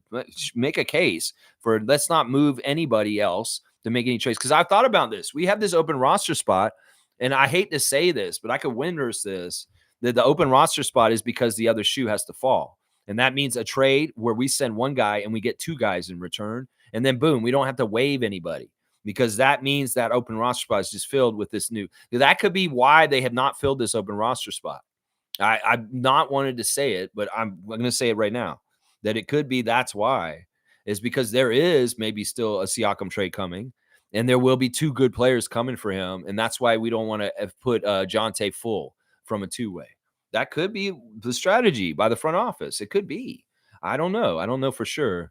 But yeah, well, Jonte, if he kicks some ass, if he gets to start tonight, that may make that decision a little easier. And that, Jonte does really well tonight. That may help Siakam stay as a Raptor. Let's just put it that way. Let's just put it that way. If Jonte can play really good tonight, that may help the case to keep Siakam in a Raptors jersey. And I would love that. I'd love that so much. Bryce is saying, yes, we get all the weather. They get all the weather in Kentucky because they're right in the middle of the country. And they can get that nice hot weather in the summer. Woo, they can get 100-degree weather. And then they can get that cold-ass weather in the winter, too. One of my favorite people in this world lives in Kentucky, and his name is Jim Cornette. And, man, he's always giving us the weather report on his show, on his podcast, Cornette Experience and the drive-through. Yeah, he's a great man. Bryce, do you like Jim Cornette? Do you know where he lives in Kentucky? He's an amazing man. I think he lives just outside of Lexington or Louisville. I'm not totally sure exactly where Casa Cornette is. But if you're a fan of Jim Cornette, you're like me. I'm a fan of him. In some ways, he's an inspiration for how I do this show and how I talk about things. I'll listen to Jim Cornette and the way he talks, and I'll be like, yeah, that's pretty good. I might steal some of this. That's pretty good. Let's see. Jimmy's saying the bike ride vibes were immaculate. They were immaculately, quickly, immaculate. They were immaculately quickly. They were immaculate quickly. They were immaculate quickly. Can we do that? We call him immaculate because he is immaculate in some ways. Most saying, don't vote for Eric Curry, though. How do we vote for Eric Curry? Is there a coach part that you vote for, Mo, on the G League? I didn't know that you do that. I thought that they just did it like the NBA. The teams that have the highest record, the coaches go to get to coach it. Right? Isn't that what they do? You don't vote for Eric Curry. I mean, for damn sure we don't vote for Eric Curry. Of course not. No, we don't. We shouldn't have voted for him to be the coach in the first place. Oh, my gosh. Yeah, don't vote for Eric Curry. Mo's right. If you can have him on the ballot, if you see him anywhere the ballot, don't vote it. Don't. Cool Cat saying, Lex, I see on the bike ride, Pascal and Scotty went to play header football over table tennis. Laugh out loud. Scotty only got Pascal and Boucher. Have to create new bonds. I don't think this is true. You can't say that Scotty only has those 2 guys. I think he's bonded with Emmanuel and RJ already also. I think that he's already fast friends with those guys. I think that him and RJ have so much in common that it's impossible for them to not be friends. Seriously. Because, seriously, RJ is a lot similar to Scott in certain ways. But in some ways, he's more mature and he's more grounded and professional in his NBA career already. That I'm telling you, he's going to be a really good person for Scotty to be around and rub off on. I love that clip of them playing with the soccer ball on the beach, the 2 of them. Like they took it to the side and they're just hanging out, Siakam and Scotty. But I've also seen everybody was speculating, why does Scotty already have a handshake with Emmanuel Quickly? And they asked him that. They asked him after the game, Scotty, where did you get that handshake with Emmanuel Quickly? He said, we don't have a handshake. We just made something up just real quick. He said, who do you have handshakes with on the team? And he's really annoyed. He didn't want to talk to them. This was an interview where Scott was obviously dreading talking to the press. And he said, well, I only have one with Chris. I don't really have one with everybody on the team. Yeah, he was really annoyed in that interview. It was kind of hilarious. And press, leave Scott alone. In some ways, he doesn't want to talk to you about his handshakes. That's his own life. That's the privacy between the players. In some ways, you're going into locker room shit that you have no part in there. That's a sanctuary. And if you don't need to know why Siakam and Boucher do the T, you don't need to know the reasons for that shit. That's proprietary inside the team stuff. So you're prying too much, talking to Scotty about his handshakes with the team. Let him just do his handshakes as he does. And he has a handshake with Emmanuel Quickly already. He got it quickly. Then that's just how it happened. So I think he is friends with the new guys already. I think that there's some things about Emmanuel and RJ that actually just make them fast friends with everybody. I can tell Emmanuel's really close with Dennis already. I can tell that RJ is just that ultimate team guy, and he's reaching out to everybody. They've been such a godsend. This trade has been overwhelmingly amazing for the Raptors. Seriously, on so many different levels, whether it's on court stuff, whether it's off court stuff, whether it's the Canada RJ connection, whether it's the need for what we needed and quickly, and boom, we got quickly here, whether it's getting rid of fucking Malachi. This trade has been so good for us. in so many different ways. So many different ways. Yeah. Jimmy's saying this is why we miss Koloko. Yeah. Yeah, Christian. You're sitting on the bench. Call Rich Paul and say, clear me for medical. Please let me get out there. They need me right now. Oh my gosh. If I was Christian Koloko, I would be like, if if it was wrestling and I was a wrestler on the sideline and I was in a wheelchair because somebody broke my leg and I was watching my tag team partner get beat up and he had like a horrible new tag team partner who wasn't helping him, I'd get up out of that chair and drag my leg into the ring and try and fight them. In wrestling, that was that case. I feel like this is what's going on with Koloko. Come on, man, get healthy, get cleared, get out there. We need you now. You could be starting tonight, Christian, if you've been playing a bit this season already and in the rotation. You could have been starting tonight, but you won't be. You won't be. You won't even be playing. And the mystery about Christian Koloko will continue. The mystery. Pally Poppy's saying, wow, it's Jakob's ankle, right? How long is he out? I don't think he's out that long, nameless. It's just an ankle twist. It usually swells up for a day. He's got to stay off of it, baby it, and then boom, ice it down, and hopefully it'll be ready for tomorrow. So I don't think it's going to be that long. I think that he may be back tomorrow. We'll have to see. It could very well be calculated that they want him not playing both the days of the back-to-back, and they say, well, he's really bad right now. Give it another day or two. The swelling may go down. He'll be fine for the Clippers game. So it's that kind of thing. That's what usually happens with these ankle twists like this. It's not a serious structural injury. It's just he bent his ankle and it hurts. It's sore. It's very sore. Infamous is saying, I have a strong belief that Koloko will be playing this year. Why would he be traveling with the team if they don't plan on playing him eventually? It makes no sense. Yeah, exactly. He's there with the vibes. Did he get on a bike yesterday? Could Koloko actually ride the bike? That's what I'm wondering. I want to watch Open Gym just to see if Koloko's on a bike. Was he on a bike with them yesterday? That'd be a good telltale sign which levels of physicality he can do with his long COVID speculation or whatever. It's like, is he allowed to be cleared to get on a bike? Alex McKechnie, can you talk to Alex? Dr. McKechnie, can Koloko get on the bike today and ride with the rest of the team? No, he cannot. His long COVID, his respiratory issue. He cannot. Why can't Koloko ride the bike? Why can't Koloko play in the game? Please. Please put him in. Please put him in. Oh my gosh. Trevor's saying, good morning, Raptors family from LA time, 7 a.m. and happy game day. You go, Trevor J. Our guy on the ground, our reporter in the war zone. He's going to go into the fire of Crypto Arena tonight and be in there with Laker Nation, cheering for the Raptors. And boy, Trevor, this is what I want you to tell me after the game. When you come back tomorrow and we talk about this, I want you to tell me about how the crowd felt. If it's going to be similar like the Golden State crowd on Sunday. If it gets to be that kind of situation where the Lakers Nation's getting shook, just like Golden State fans did on Sunday night, ooh, I want all the juicy details tomorrow. If you could tell me. And then once again, Fun Guy's going to say, Lex, you're being overconfident. You're going to mess us up.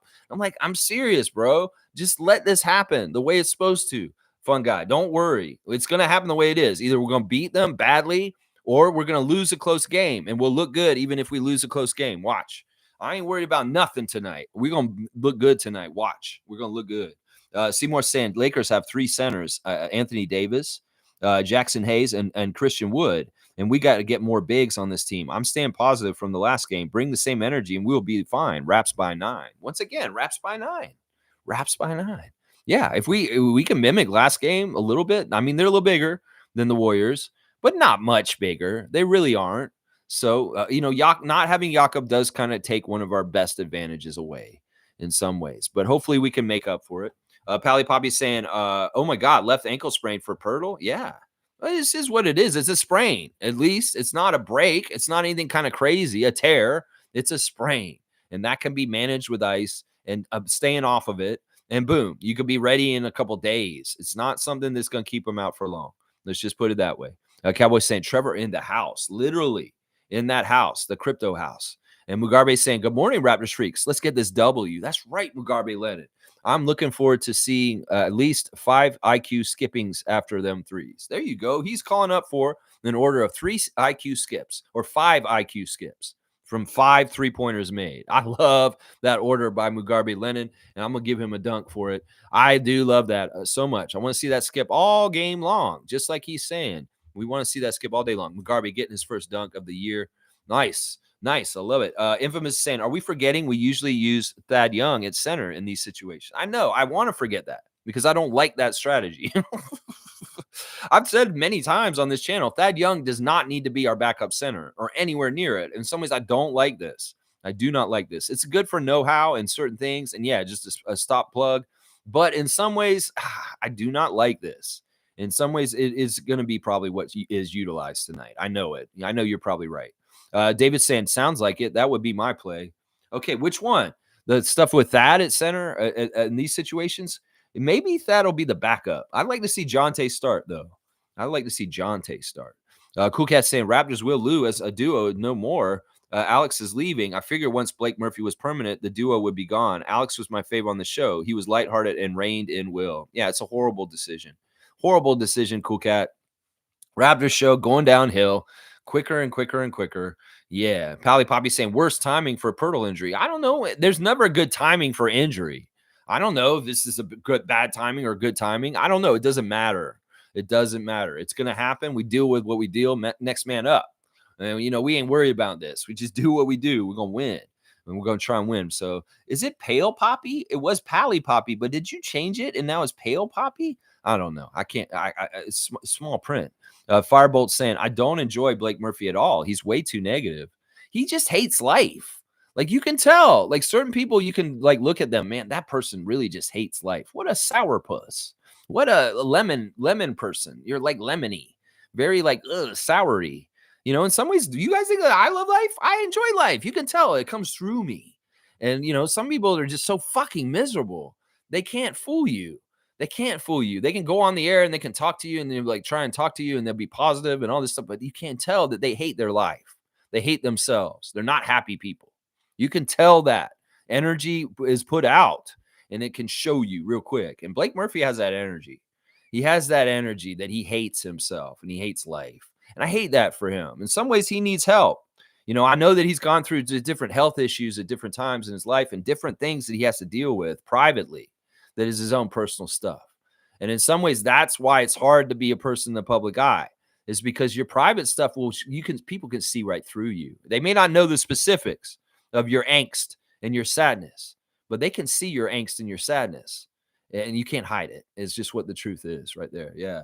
Jillian saying, good morning. Good morning, you, Jillian. Yes, Jillian has entered the chat once again. I love you, Jill. And I'm so sorry about how any of that went down the other day. We just want to keep things fair and right. And I'm giving you a dunk for coming back.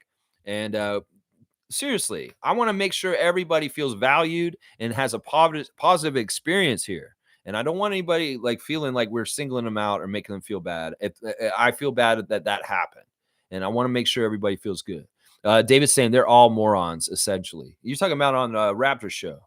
Yeah, Alex Wong's not. I love Alex Wong. And it's too bad he's the one who's leaving.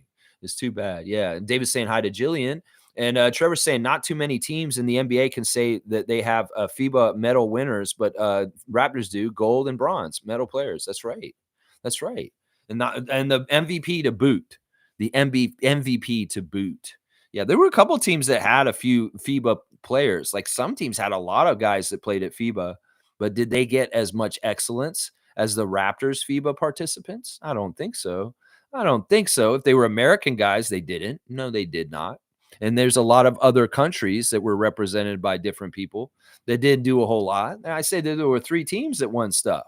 It was Germany, Serbia, and Canada. And I guess Bogey in Atlanta got that silver medal.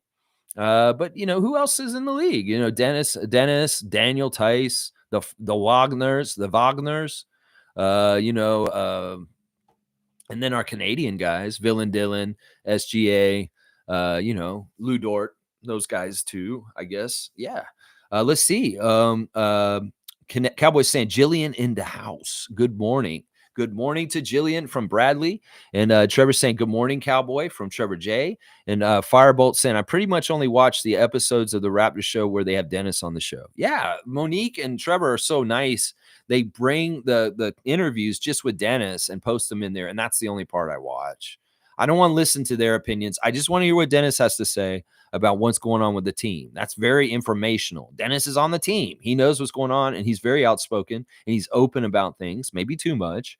But I'm glad that have that access to hear Dennis from the inside talking about what he feels like's going on with the Raptors, because it's been very informative this year. In fact, Dennis being on our team last year would have helped with clarifying some of the bullshit confusion about what was going on with our fucking team.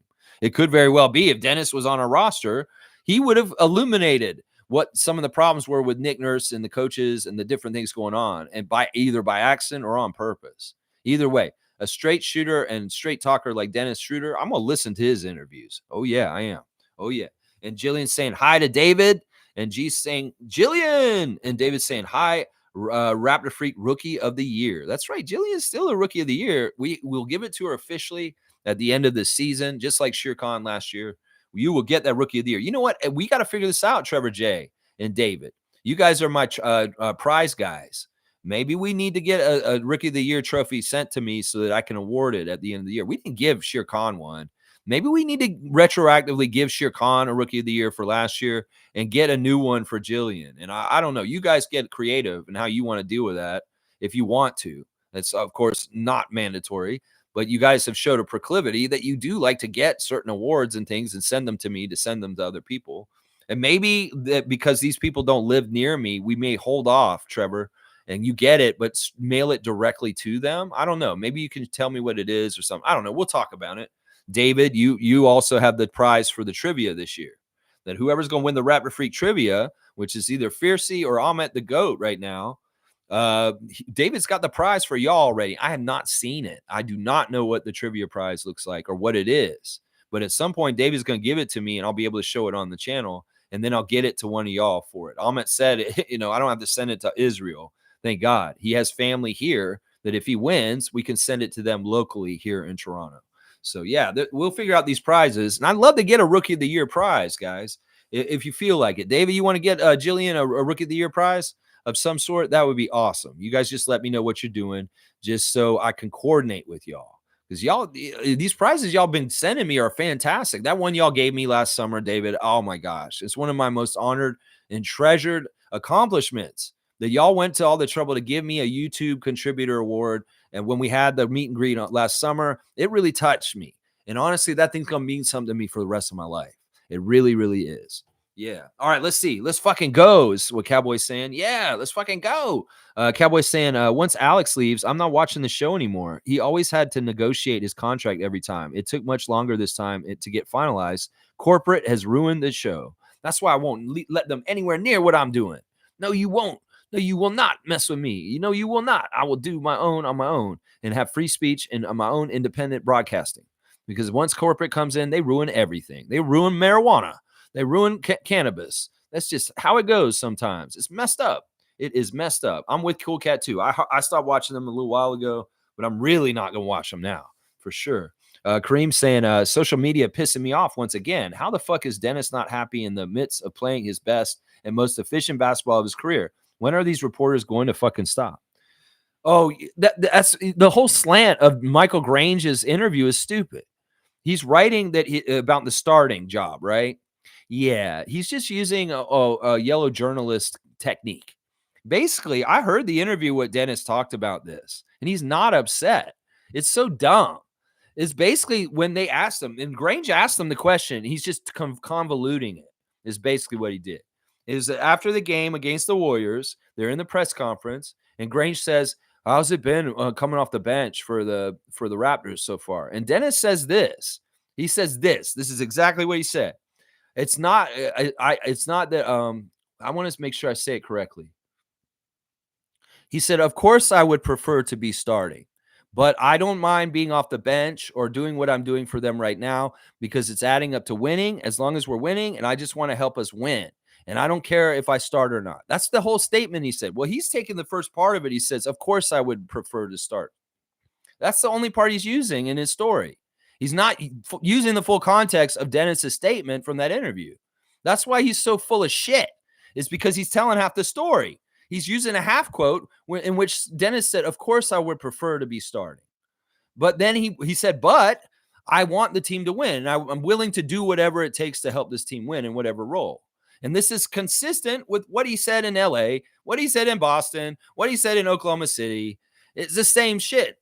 It's like Dennis is unflappable. He doesn't care if he starts or not. Michael Grange trying to start a whole bullshit where Dennis is upset because he's not starting for us is so full of hot air and stupid.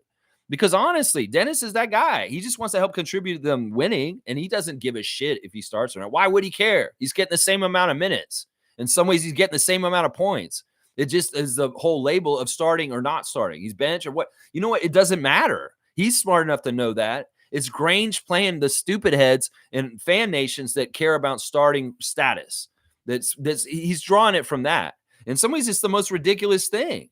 It's like Grange put the full quote in there. He said, of course I would prefer to be starting, but I don't care if I start or not, as long as we're winning. And we're winning and I'm playing well and I'm helping the team to contribute to whatever. He said he could start, he could play 5 minutes. And if we win, he doesn't care. He could score 1 point. And if we win, he doesn't care. He doesn't care if he starts. And this is the whole stupid thing. And Michael Grange is starting a whole bullshit thing, like to tell the Raptors fans that Dennis Schroeder is unhappy because he's not starting. This is complete lies. Complete lies. Complete lies, Michael Grange. Why are you such a liar, Michael Grange? Why are you such a liar? Why are you reporting a half a comment and making it the whole main idea of your article? You idiot. You dumbass. If anybody saw the interview with Dennis that he's basing that article off of, you would understand that this is not a real story. It's so dumb. It is so dumb. Mo's saying, hi, Jill. Don't take things seriously. Welcome back. There you go. Monique saying, it's like, look, this isn't a very serious channel. Honestly, I got that puppet sitting there on the couch watching me do this right now. It's not a very serious channel. And in some ways, we want to take things lightly in all kinds of ways. And we're all friends. And we don't want to take things personally. And I apologize if I made you feel like you were singled out in any kind of way. I don't want to do that. All right. Kareem is getting an alley-oop from Cowboy, our assist leader. He's giving an alley-oop. The rich get richer, as usual. Kareem is at 11 now for his 2024 tally for dunks.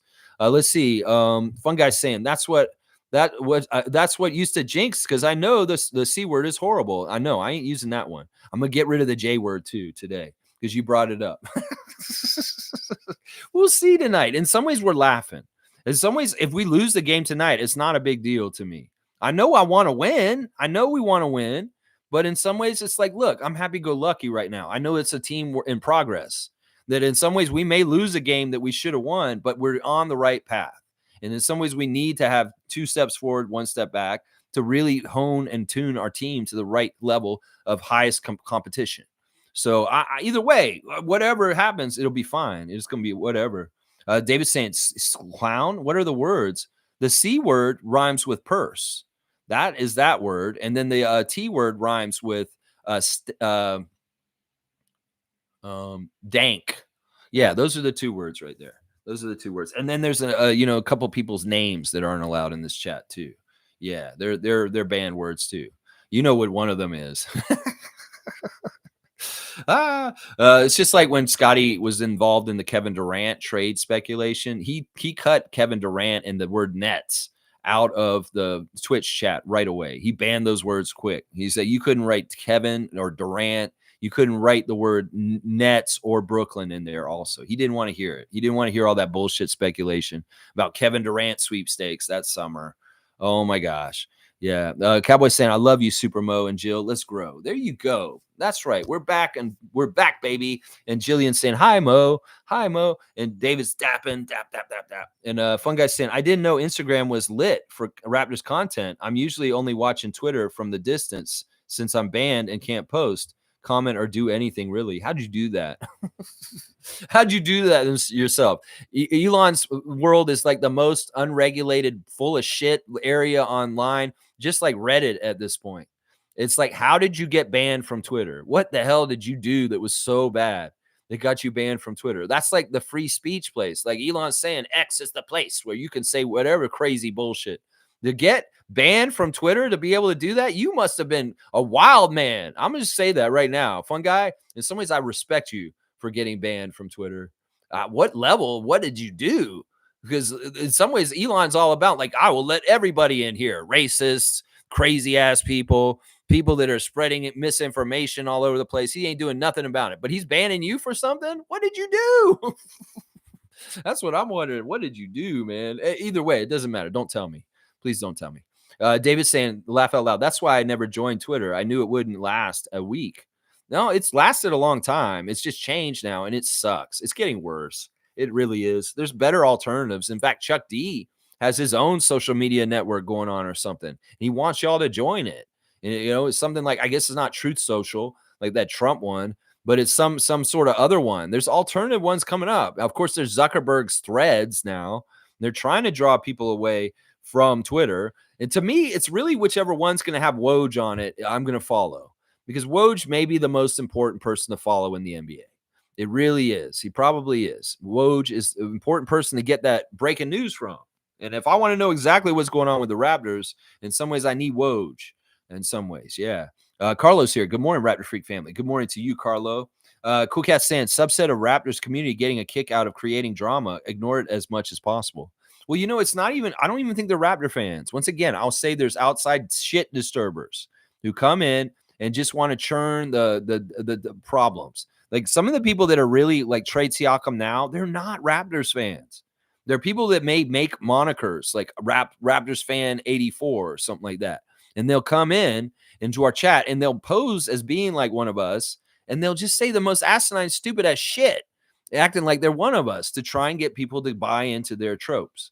And that's one of the things that they do. Like a lot of people that come in and say, we need to trade Siakam right now. Well, does that make any sense if you're a real Raptors fan and you see just how well he's working with everybody? No, those are people from outside acting like they're Raptors fans and trying to put internal pressure to make the things happen that they want to combust our team. And that's why I don't even say those people, you call them a subset of Raptors community. Yeah, that's probably the right way to say it. They're not a subset of Raptors, a fan nation. They're a subset of Raptors community, and they may be wolves in sheep's clothing that have infiltrated, and they're really not people that want good things for us. And they just trying to muddy the situation. That's why I don't listen to anybody's opinion anymore. It used to be great to go on Facebook and Twitter and read the comments section, but there's just so many bots. There's so much bullshit that it's just not worth it. And, the Raptors community, in some ways, you really, really, really got to be particular and specific about who you're going to listen to at this point. If you're into Chev, you're into me. If you're into Zazu Spaces, if you're into, whatever places like Raptors Digest or whatever, you really got to think about who you listen to. And even like the accounts on Twitter, some of them are really, really bad. And they're not truly for the Raptors, even though they look like they're supposed to be. They really aren't. Let's see. Infamous saying Grange put out an article stating that Dennis is upset coming off the bench. He was sneaky by saying this was before the trade, putting this out with the good vibes we have been having lately. Yeah, it's a complete bullshit. And honestly, we can debunk Grange's shit. I already did. You heard exactly how I told you this stupid shit. No, Dennis is not upset. It's so stupid. Did he say also that in that same interview, he said he wants to be in Toronto long term? If he's so upset about not starting, why is he saying that he wants to be in Toronto long term? Michael Grange, you're reporting half the facts. You're misleading and you're full of shit is what I'm going to say right now. And if I was Dennis, I'd tell, fuck you, Raptors show. I'm not going on anymore because you have a reporter at Rogers that's misrepresenting my wants and what I want in my life by trying to say that I'm all upset and bent out of shape about not starting. He's never been that way. There's no track record of him getting upset about not starting his whole entire career. Why would it start now? Why would it start now? Grange, fuck you. Fuck you, Michael Grange. I've said that many times on my channel over the years. Well, you're getting another fuck you, Grange, today. You're getting another one right there. Country Kong saying, good morning, Raptors freaks. Lex, the RJ Barrett era has begun. I love it. Yes. Our Canadian hero has returned to save our season. Bob keeps telling people he was just a throw-in, but the trade doesn't happen without RJ. It's a weird thing. Like a lot of people are really speculating that Quickly was the main reason why we did this, but I don't think that's true. I think that in some ways, Masai has a connection with RJ from before. It may not be exactly like the connection he had with somebody like Precious or Giannis, but there is a connection there that Masai has been around RJ, and he probably has some sort of like influence on him just because of Rowan Barrett and them being from Toronto and being around here. That Masai's been here for a while. And if you think about 10 years ago where RJ was at that point, he was like a 16-year-old kid. So he was very much a prep guy coming up in our area. And he may very well have a longer relationship with Masai Ujiri than people realize. And that's part of it right there. That's part of it right there. No, we're unlocking him more. The ideas of what he could have been in New York would never going to be able to come to fruition because Randall's there, because Brunson is there, because the press is over analytical, because the fans are impatient. Well, here in Toronto, he's going to have the right kind of things around him to allow him to flourish and grow to the next level and be who he's supposed to be. And that's part of the joy in what he's doing right now. It's like it's a Venn diagram of right in the middle. I'm going to get to do what I want to do. I'm going to prove the haters wrong in New York that didn't believe in me. I get to do it for my home country. I get to win. I get to play on the same team as Scotty Barnes. It's like there's so much good about it. There's so much good about it and so many awesome things about it. Carlos saying, give Jonte all them minutes. Yeah, I'm all about it. Let's see. Let's push the young man this tonight. Let's see. He gets the big time against LeBron. Go in there against AD. Do something, Jonte. Be a hero. We need a hero. Tina Turner saying we do need another hero tonight because Jakob is out. Cowboys saying yes, yes, and yes, Country Kong. Yes, Country Kong. Yes, an alley-oop to you, Country Kong. From the Canadian Cowboy, alley-oop to you. Yeah, there you go. All right, let's keep going with the chat. Let's see. G saying that Grange report has been completely taken out of context. How disappointing is our media? He said he wants to do whatever it takes to win. Exactly. G saying what I was saying earlier, just at the same time, like, yeah, once again, G and I are like-minded. And it's exactly right. He saw the interview too, and he's saying it's completely out of context. He's giving us half the comment. Half the comment. Of course, I would prefer to be starting, but there's a but, Grange. There's a but, and you're leaving the but out, you butthead. Yeah. David's saying one of our biggest challenges is starting the game well and starting the second half well. Starting Thad gives us some stability and organization. Boucher is my guy, but I'm not starting him. There you go. There you go. I could see that. I mean, David's a huge Chris Boucher fan, and he would normally be for this. But you're first starting Thad Young for veteran know-how and smarts and just stable fill in for that position. I'm not totally against this. I mean, Thad Young is a candidate for possibly starting tonight, I'll bet. Yeah, I'm sure Shakina would be very thrilled to see Thaddeus get a start at this point. That would be fun. Fun guy saying, why did they fire Alex Wong? What the fuck? I don't think they fired him. I don't know what it is. It's ambiguous about why he's leaving. It could very well be a personal decision that he made. Who knows? Maybe he's a hotshot author now. And he's like, y'all, I'm going to just concentrate on writing my books now. I don't want to manage you anymore, Will Lou. I'm going to go write more books. Prehistoric is doing so well. I'm going to make more books. And I'm done with you guys. It could be his own decision. It could be Rogers' corporate bullshit too. It's probably more likely it's Rogers' corporate bullshit. But who knows? It could be Alex Wong's leaving for his own personal reasons also. Pally Poppy saying Jonte needs all those minutes if he can stay out of foul trouble. Yeah, that's part of it. Is like, man, we may need to start him just to keep he may use those fouls tonight. And then Thad's in. Oh my gosh. Yeah, we'll be really shallow at the center position tonight. Very shallow. David saying Jonte needs NBA minutes with our squad before we throw a starting role at him, in my opinion. So David is thinking it's smarter to go to Thad with his veteran know-how and his many years in the league instead of putting Jonte in that fire right away and keep Jonte as a backup. You know what? I can't go against David's sound logic here. In some ways, most people would say, what? You're advocating for Thad Young to start? What are you crazy? No, David is very smart and he's getting a dunk because in some ways he's got a good point. He really does. He really does have a good point. Fun guy saying, who's going at my boy LeBron? You better know yourself. Who's going to guard him? Well, I would guess maybe Scotty wants him. Maybe it's Siakam. I don't know. Anunoby's not here anymore. Precious is gone too. Yeah, there's going to be somebody who's got to step up and take on the challenge of King James.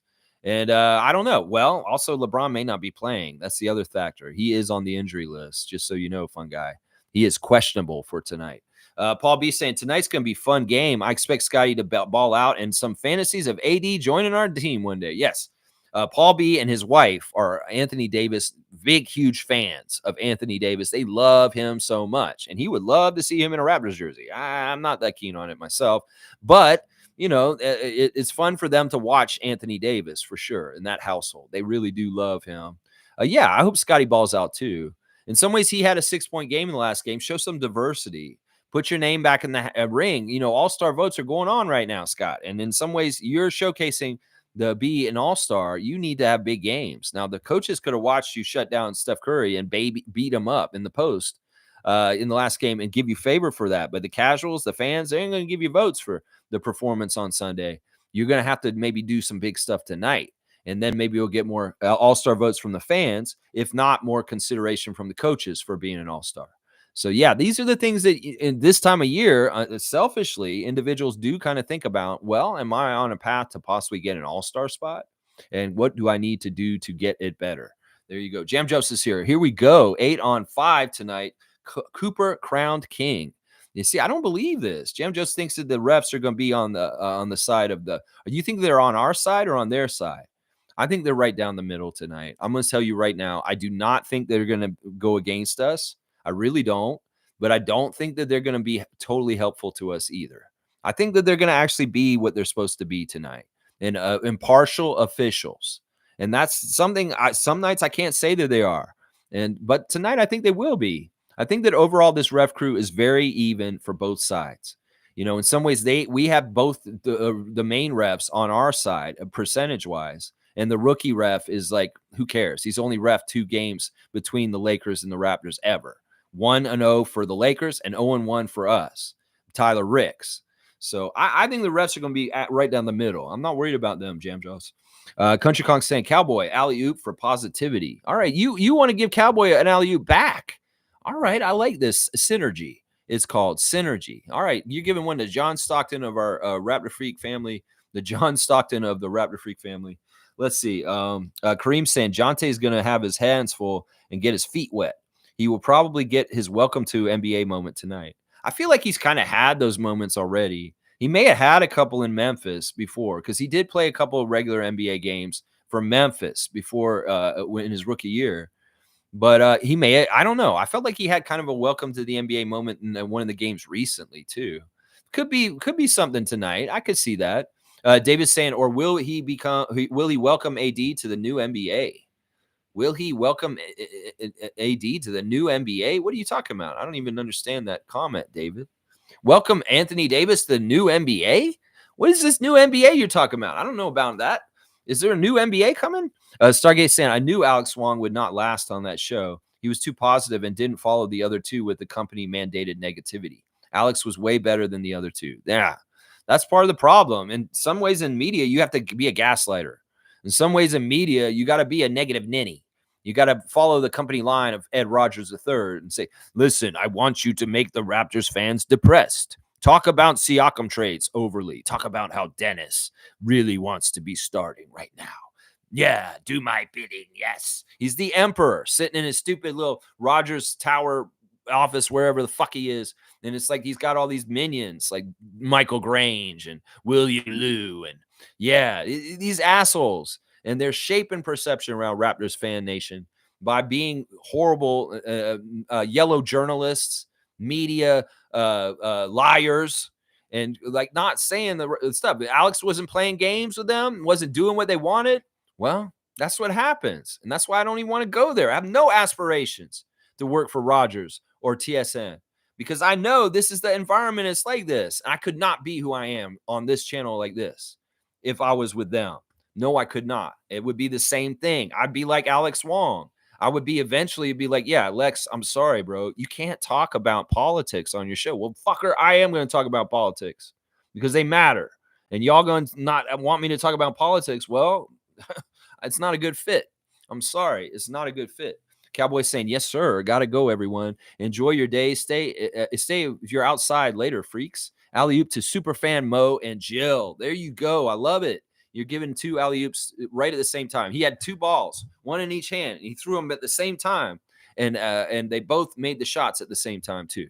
That's a beautiful thing. All right, we're going to give Jill another dunk, alley-oop from Cowboy. And same thing for Monique Lawrence, the super fan, for her contributions and greatness also. There you go. Boom. Boom goes the dynamite. Boom, boom, boom.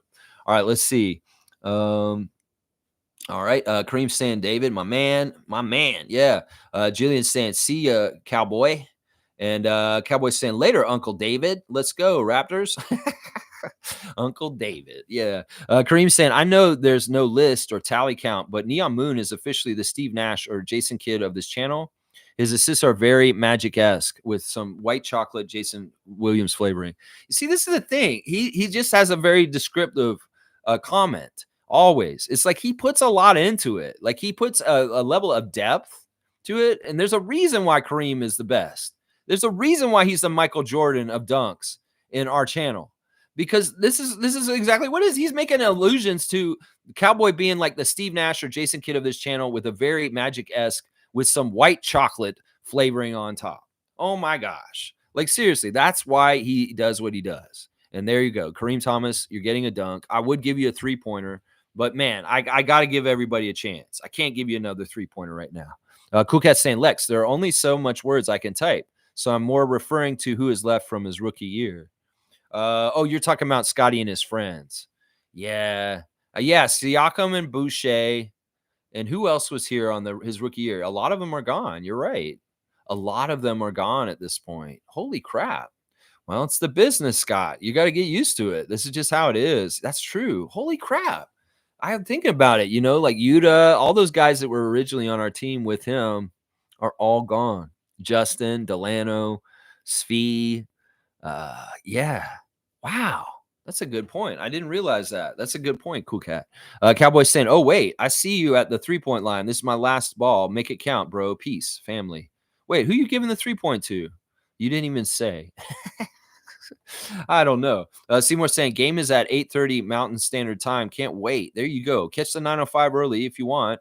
They'll be a little bit earlier. Stargate saying, Jim Cornette, the Jim Cornette, Midnight Express Jim Cornette, best intro music for a tag team ever. Laugh out loud. Yeah.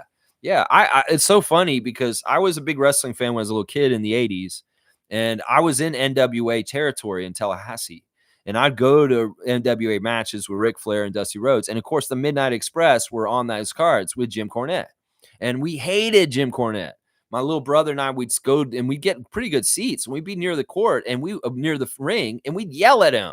We'd yell at him, "We hate you, Jim Cornette, you jerk," because he was that guy. Everybody hated him when you were little. He was just one of the most hated people in wrestling because he was just, he was Jim Cornette. Well, it's so weird as an adult how much I love Jim Cornette and him telling the stories. And it's so funny to listen to him tell stories about when he was a manager and the people like chasing him and them driving around the Midnight Express and Jim Cornette in a car. And there's fans chasing them, trying to get them and shooting at them. And they're shooting at them out the car back at them. Wrestling was crazy in the 80s. And hearing Jim Cornette's stories about being a wrestling manager that was a heel and what life was like back then and come around full circle and hear him now is amazing. Plus, him and I are very identical with our politics. Let's just put it that way. That's another part of it. Yeah, I love Jimmy. Jim Cornette is the best. And, man, that song was awesome. Midnight Express, which is the song by, what is his name? Giorgio Moroder. Giorgio Moroder, the great 70s disco beat guy, the guy who put that music for Donna Summer and I Feel Love. Yeah, he made that song for them. Amazing song, the Midnight Express song. It's also in the movie. Wayne Strainer's saying Thad should play tonight. We may need vet know-how at certain intervals, at least 4 or 5 fouls of Thad. Yeah. I think we're getting it right, guys. I think we're getting it right. It's going to be a piecework of kind of a Jonte, a Thaddeus, and Scotty kind of centering kind of thing tonight. I think that those three guys are going to be taking care of the duties in different ways. Siakam maybe a little bit mixed in there too. Kareem saying Minnesota is known for land of 1,000 lakes. Then team moved to LA. The Lakers name has nothing to do with them or their city. And there is your useless information of the day. That's true. That is all true right there. The Lakers were named because they were in Minneapolis. They were the Minneapolis Lakers with George Mikan. And what was his name? Scooter or something? There was a Scooter guy. The point guard's name was Scooter or something. The point guard was Scooter, and George Mikan was the center. Yeah. Yeah, that's why they were called the Lakers. There's no lakes in L.A. I don't think there are. Maybe retention ponds. But yeah, Trevor's saying we're going to hang out on Hollywood Boulevard today. Cool. Go down there and see, like, there's all these weird people dressed up like Star Wars troopers, stormtroopers, and like different characters. You can go down there with all the weirdos. Yeah, that's cool, Kareem. That's cool, Trevor. I mean, Trevor, yeah. And Seymour's laughing at Kareem. Carlos saying, yeah, Kareem, like how Utah is not associated with jazz at all. Yeah, New Orleans jazz. That's why the Utah Jazz, they moved from New Orleans. They were the New Orleans Jazz, which makes complete sense. Did y'all know that they formed part of that French part of Louisiana was they took prisoners from France and said, if you marry prostitutes, we will take you to France and take you to Louisiana and you will start the colony there. It was a penal colony. Louisiana, the Cajun people there. It's kind of like with Australia. They started sending all the prisoners to Australia from certain places. Well, they did the same thing with Louisiana from France. They sent all of the prisoners. They say, if you want to have a free life, you can start our community there. We'll let you be free, but you have to live in Louisiana. And they sent them. They said, you got to get married to a prostitute too. So yeah, prisoners and prostitutes were married and sent to New Orleans from France. And that's how the Cajun community started. Just so y'all know, little fun facts. Since we're telling fun facts here today, let's see. Fiercey saying, good morning, fam. At the airport on my way back from sunny Columbia. I missed the beginning of the stream. Who do you think is going to replace Yak tonight? Let's go, Raps. That's what we've been talking about the whole stream, Fiercey. Well, we say it's maybe Jonte, it's maybe Scotty, it's maybe Thaddeus. Those seem to be like the three main ones right there. Neil's here. He's saying, we are fine. Jakob, get some rest while we try Scotty or Pascal at the 5. Jonte is still the backup, so we're going to play fast. Okay. So we move up Gary. We put Gary in the starting lineup, and we just shift everybody up. RJ, you're a small forward. Pascal, you are either the center or Scotty's the center. You may switch back and forth. I can see that. Seymour saying facts to Carlo. Carlo's saying all the nephews that still bitch on the trade, a first-round pick for Yak. We'll see how important Yak is. There you go. There you go. Carlo's saying the casuals, the people that don't understand Jakob's importance, well, you're going to feel it tonight. We're going to see it. Knock on wood. We hope that we have our guy back soon as possible. 11-11. That's right. Seymour saying Columbia, wow, must be nice. And so good eats there too. Yeah. Columbia. I'll bet that was fantastic to go down there and check out the culture and the vibes. And Columbia, Fiercey, travel safe back to Canada, please. Jillian saying hi to me. Hi, Jill. I'm glad you're back. Seymour saying Kyle beat Fred yesterday. Good job, Kyle Lowry, beating Fred VanVleet. Mo's saying Stargate. So I'm positive they would Dutch me too. They would ditch me too. Get the fuck out, Sportsnet. Alex, the greatest writer. There you go. Most like the same thing. She's just like me. She's like Alex Wong. We're birds of a feather. We got to be who we are, and we cannot be contained corporately. In some ways, Monique is going to be, no, I'm not about this. If she was co-hosting the Raptors show with those guys, she would be like, you know what? Maybe I don't want to be around this. You're depressing me, Will Lou. You're depressing me. Why you make me feel so bad? Like, what is this? Why are you guys so miserable? Seriously, why are y'all so miserable? I wish they'd let me to come in and be like an associate producer or something like that. Maybe I just come in and pep talk them. Y'all are so fucking negative. Can y'all wake up? Can y'all be happy? Maybe I'll go get them hookers and maybe they'll be happier then. And then all of a sudden they'll be like better on the show or something. I don't know. What can we do to brighten up the crab apples that are William Liu and Blake Murphy so they can be more positive? Do I care? Do I want to help them? Probably not. Who cares? I don't know. Who knows? Let's see. Cool Cat's saying lots of snow today. Hopefully it leads to lots of activity at those ski resorts. I think I should plan a ski weekend. Break basketball addiction. There you go, Cool Cat. Get your ski bunny on. Go to the slopes. There wasn't good powder until recently. Yeah, they wanted to give a ski weekend to my brother and his family while they were here in town, but there ain't no snow. It's raining. There was like, how are you going to go skiing when there ain't no snow? It's not good skiing. It's just not good skiing at all. No, it's not. No, it is not. Seymour saying Lou Will dissed Scotty Barnes before the draft. I will never be a fan of his. He said, "Who is Scotty Barnes?" His sounds like a geeky reporter. His name sounds like a geeky reporter, and then we took Scotty. So F you, Will Lou. Wow, I don't even remember that. But man, that's horrible. I would never diss a Florida State Seminole. No, I would not. As soon as I heard it was Scotty Barnes, I was like, well, that's great. He's a Florida State guy. And then I saw him because I didn't pay attention to that draft. It was weird. I hadn't been doing the channel yet. I was not doing this channel yet. And I was with my dad driving around, and I didn't even watch the draft. I just heard about it later, and I looked at it later, and I was like, Scotty Barnes, Florida State? Ooh, I like that. And then I saw his body, and I was like, this guy's ready to play in the NBA. What a great pick. Holy crap. Masai and Bobby did it again. It was like, as soon as I saw Scotty, I was like, my first impression, this guy's going to be really, really good. And they are awesome for not taking Jalen Suggs. and the stupid shit that was going on at that time. Well, Will Lou, you're casual. You obviously don't understand things. Go look at the player before you diss them. Seriously. I could take any person that understands basketball or really understands it. They could go look at Scotty Barnes' body before he even came to the NBA and know that guy's a sure thing. This guy's going to win. Watch. I mean, I saw it. As soon as I said, that man has Dwight Howard kind of shoulders. That's the first thing I noticed about Scotty Barnes when I saw him coming out of Florida State. I was like, that kid has shoulders like Dwight Howard. That's something. That means something. He has an NBA-ready body. He could come in right away, and boom, it was true. He killed it right away. He was ready to play NBA level as a starter right away in his NBA career. Yeah, you're an idiot, Will Lou. Why would you just do that off his name? Diss somebody like that. You should have gone and looked at him. And if you did go look at him and you still dissed him, well, you're an idiot, is what I would say. Yeah. Fiercely saying at Seymour, it was amazing. I went from my daughter's friend's quinceanera. I don't know how to say that word. I'm going to butcher it. It's quinceanera or something like, I don't know. 15th birthday celebration. I must thank you, Fam and Lex, for the Facebook group chat. It kept me informed and entertained while being away. There you go. Membership has its privileges. You're in another country. You can't really watch the stuff that's going on with the Raptors. Well, you got a Facebook chat with us. We'll keep you informed, especially during the game and what's going on in the game. There you go. I love we helped you out, Fiercey.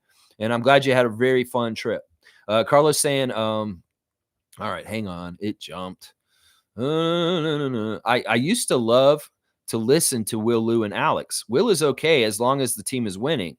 But as soon as trouble comes, he goes in like a crybaby and dehumanizes the players. See, I have a big problem with that. This guy gets a privilege to talk to the players, and he is not being respectful towards them. He wasn't respectful to Chris Boucher, for sure. I don't think he's been respectful to Dennis Schroeder this year. Why should that guy get the privilege to talk to these players if he's such a shit? If he's such a shithead to them? And seriously, don't work your own issues with your miserableness in your life through your Raptors fandom and how you feel about them when they're losing, Will Lou. Separate them. If you're a miserable fuck in your own regular life, you don't need to take it out on the Raptors by being a miserable fuck about how they're doing, is what I would say to him. Seriously, because it's true. He does that. He's an Eeyore. He Eeyores the shit out of this team. He's like, oh, but if they would just do this, they would be better. And always pointing out the dark spot in the very bright picture. This fucker. Most saying, I have Prehistoric so great on my many levels. Yeah, I've heard that book's good. I still haven't read it. I don't have a copy of it. I wish I did.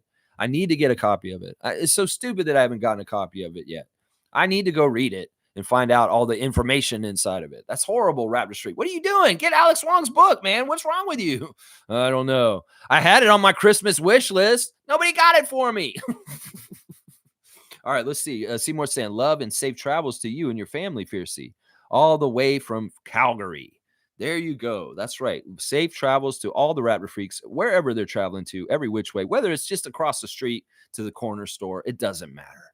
Fiercey's got the heart. And David's saying, yeah, I'll do the trivia prize and the Rookie of the Year prize. And yeah, that content creator award is dope. You deserve it, Lex. I'm happy you cherish it. Your Raptor Freak family cherishes you. That's for sure. Oh, David, you get me all mushy here. No, seriously. I have a couple of possessions that are very, very prized. And one of them is my NBA Raptors 2019 championship ring. It's a Lowry ring. It was one of those, ones they made, but not one of the ones they gave at the arena. That was very cheap and plastic. This one is it's not an exact real ring, of course, with the gems, but it is metal and it is real gold in the band, but it has the plastic gems. It's a really nice replica ring, championship ring. That and that trophy y'all gave me may be my two most valued possessions in my life right now. Seriously. These are the ones that I just treasure the most. My championship replica ring from 2019 and that trophy y'all gave me, because they mean so much to me. Seriously. Scott B saying, guys, you can't watch mainstream. It's complete bullshit. I only watch Raptors content, which is even bad lately. Lex and Chev and the rest could, as Bart used to say, eat my shorts. He's bringing up Bart Simpson. The rest of them can eat his shorts. And meanwhile, Chev and I are cool. It's kind of like at the end of Office Space where the guy's fired. He said, you suck, you suck, you suck, you suck. You're cool. You're cool. You suck. Fuck you. Fuck you. Fuck you. It's kind of like that. It's like Scott B coming out of the Raptors content building with everybody standing in there. Everybody's standing there. Will Lou, Blake Murphy, Michael Grange, me, Chev, Luca Rosano, Raptors Digest. We're all in the same room. And he's like, you suck. Fuck you. I hate you. You suck. You're awesome. You're pretty good. It's kind of like that. It's kind of like that, Scott B. Yeah, I see Scott B do this in chats, in comments all over the place. Scott B will come in and say, the best Raptors content is Sheb and Lex, Raptors Freak. And he comes in, he toots our horn. I appreciate that, Scott B. I see you doing it. I go in places and I see Scott B has been here. And I say, oh, he's promoting me and Chev once again. I love it, Scott B. Keep doing it, man. Keep doing it. I appreciate you, man. Country Kong saying, Fiercey, I'm a big fan of FCH Raptors highlights. That guys are funny. He always reads your comments and he calls you Fiercey the GOAT. I just want you to know I appreciate your comments. Dunk for Fiercey. There you go. There you go. FCH. What does that stand for, Country Kong? What does that stand for? I'll give her a dunk for you. What does that stand for? FCH. I'm trying to figure out who that is because I don't know. That's not amateur hour, right? That's not amateur hour. But yeah, Country Kong, elaborate if you can. Let's see. David's saying full court heave. Okay, full court heave. That's what that stands for. Full court heave. I think I've kind of heard of them. I've never seen their stuff. I'll have to see. He's a pretty cool dude. Okay, Raptors Moments is pretty good most of the time. They kind of pissed me off recently. Raptors Moments. That's a hilarious channel too. Jillian's saying, guys, since I'm still somewhat of a virgin, can we discuss technical terms? Example, rim runs, blockouts, defend the peripheral, wings. Why does Dennis flamingo dribbling? Some of these, I'm not totally sure what they are, Jill, to be honest. Rim runs? Well, that's kind of just like running to go to the rim every single time down the court. It's really like a up-tempo kind of like fast break style of play. And the rim runs means you're running towards the rim every single time down the court. It's something like RJ and Emmanuel might do. So there's a lot more rim runs going on right now with our team since the New York Knicks guys showed up. Blockouts is basically positioning. It's like basically you the rebound, the shot goes up, and the position you want to be in if you're the defender is blocking out the offensive player from getting the offensive rebound. So it's important to do blockouts to stop from second possession shots for the other team getting offensive rebounds. So that's what the blockout is. Defend the peripheral is basically guarding the three-point line. Is making sure that these guys aren't open around the peripheral, which is the three-point range. Wings are different types of players. They're usually long players that play in the middle. They're usually threes or fours or maybe twos. And they're guys that have really long arms. And in fact, the Raptors have had like mostly wings on their team for the last couple years in their roster bill with Vision 6'9". And that's why a couple years ago, if you do a search in my archive, you can find my wings menu that I made one off season. Going into the season, I gave chicken wing flavors to all the Raptors because I was doing a wings menu of our various wings that we offer on the Raptors roster. Why does Dennis flamingo dribble? Well, he does it to break his defender down and get past them. It's just kind of a weird, like kind of I don't know exactly the motion, but it's a move. It's like a stutter step. It's like a crossover to utilize to change the pace for the ball handler to switch speeds to get past them. So a flamingo dribble may be a particular move that allows him to get the right step and rhythm to go around the person and go to the hoop. So I don't know. Yeah, some basic Raptors or basketball 101 stuff. Yeah, technical terms. All right, I like this. I don't mind doing this, Jill. This could be a fun segment if you ever have a term in the future that you're not clear on. We will always like to educate. And even though we're at high levels of aptitude and talking about this team at a high level, I don't mind going to the basic levels also and educating on whatever level. There's never a bad question unless it's a stupid and insulting question about the Raptors that pisses me off. But otherwise, if it's a question for knowledge, there's never a bad question. And I'd love to go over this kind of stuff with you guys. Yeah. David's laughing. Haha, too funny. Too funny. Yeah. Let's see. Jimmy's saying most of our guys really know how to play small ball because those 2 years without a viable big. So hopefully they lock into that. This is true. But that's the style overall of the whole league. Small ball is just it's a main look these days. It's like switching from zone to man. Well, you switch to small ball kind of like that these days. Teams always kind of have a period of small ball in games these days. It seems like this is way more regular and normal as time goes on. Small ball lineups. Yeah. Infamous is saying, I think the Raptors front office is very tight and don't allow leaks. This is for damn sure. Yeah, it's very sure. This probably frustrates the media, so they resort to BS stories and narratives. This is exactly right. I mean, it's frustrating to them because they don't get good scoops, so they elaborate for themselves and they fill in the blanks and they try and sell it to us. That's why I don't listen to them. I really don't listen to them. If it's a news event that has broken and something has happened, like a trade has happened, like OG, then I will listen. But otherwise, if it's just speculation, if it's opinion pieces, if it's just bullshit like what Grange put out on Dennis recently, I don't listen to it. It's bullshit. Once again, your best source is listening to the players and the interviews themselves. That is the best, absolute best source for exactly what's going on with the team. Don't listen to these other guys and the way they write it, because you can see how Michael Grange convoluted Dennis Schroeder's interview after the Golden State Warriors game with his new piece that's out right now. He's not being honest or truthful. He's using the techniques of today's journalisms that they don't fucking fill in the blanks. They leave some ambiguity and they don't tell you the whole story on purpose. They leave important details out to mislead. And this is something that happens in all areas, not just sports, politics, all kinds of things. This kind of stuff is happening. Yeah. Let's see. Trevor J saying, and everybody on YouTube is running with the lie, saying that Dennis is not happy in Toronto. Well, we have so much evidence that's not true. Why the hell? Like, seriously, why the hell would he say he wants to be in Toronto long term within the last week? If this is like, if you're paying attention, Raptors fans, if you're actually watching all the Raptors interviews, you would have heard Dennis Schroeder say on Raptors show last week, I would like to be in Toronto long term. He said that.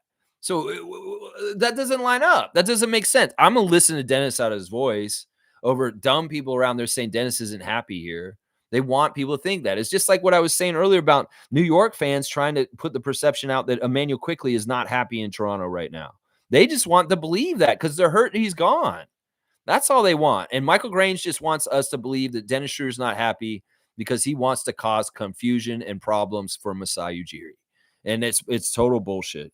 It is total bullshit. Oh my gosh, it's such bullshit. All right, let's see. Jill saying, I find people on Zazu Spaces to be highly speculative. Sure. You are very much the boss here. Zazu rarely intervenes in the nonsensical. I do wish we could talk more here. You know, it's a weird thing. I mean, on some days, maybe I will do more call-in stuff. And because that worked that one day. That was fun when we had a little call-in show and people were calling me on the phone and I put you on live with me and we kind of do back and forth that way. That may allow for that chance down the road. I don't know. In some ways, I want to worry about my time. My biggest challenge in some ways with this channel is to keep my time down.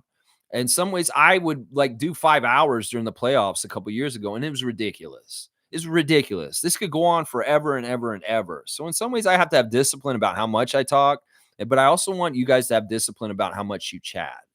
Because in a lot of ways, it's really like I said before, these are cue cards y'all are giving me. And, you know, we want to make it, an entertaining stream. And in some ways, some of the comments are not necessarily helpful for that, is what I'm saying. Jillian's saying, 11 o'clock, drink water. So I'm a half hour behind. Okay, this is a good way for me to gauge. I'm a half hour behind. Okay. All right, David's saying, laugh out loud. Oh, man, we can talk. We're just fucking nuts sometimes. See, I would be pulling my hair out, which I don't have any, in the Zazu Spaces because they just let people talk and talk and talk. In some ways, I'm like, oh my gosh, this person's horrible to listen to. They have the worst opinions. Like, why am I wasting my time listening to this person? Now, I know some people may feel that way about me, and that's fine. That's your personal choice.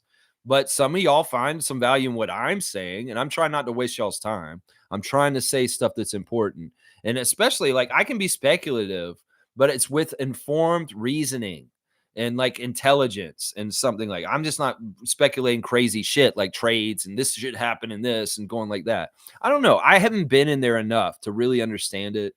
I've gone in there a little bit, but not, I get annoyed when I'm in there. In some ways, I hear a couple things that people are saying. I'm like, this is dumb. And then I'm like, okay, why am I even in here? And then I leave the Zazu space. It's kind of like that for me. David saying, whatever happened to Shaq Lindsay? Did he get the perma boot or did I just really piss the dude off? No, he got booted. I banned him from this channel for too much Zach Levine talk, I think, and other things. But he's been recently unbanned. I unbanned him when I unbanned Jimmy Pope and Milbester and a couple other people that have been banned. He's unbanned and he can show back up if he knows. He may not know that though.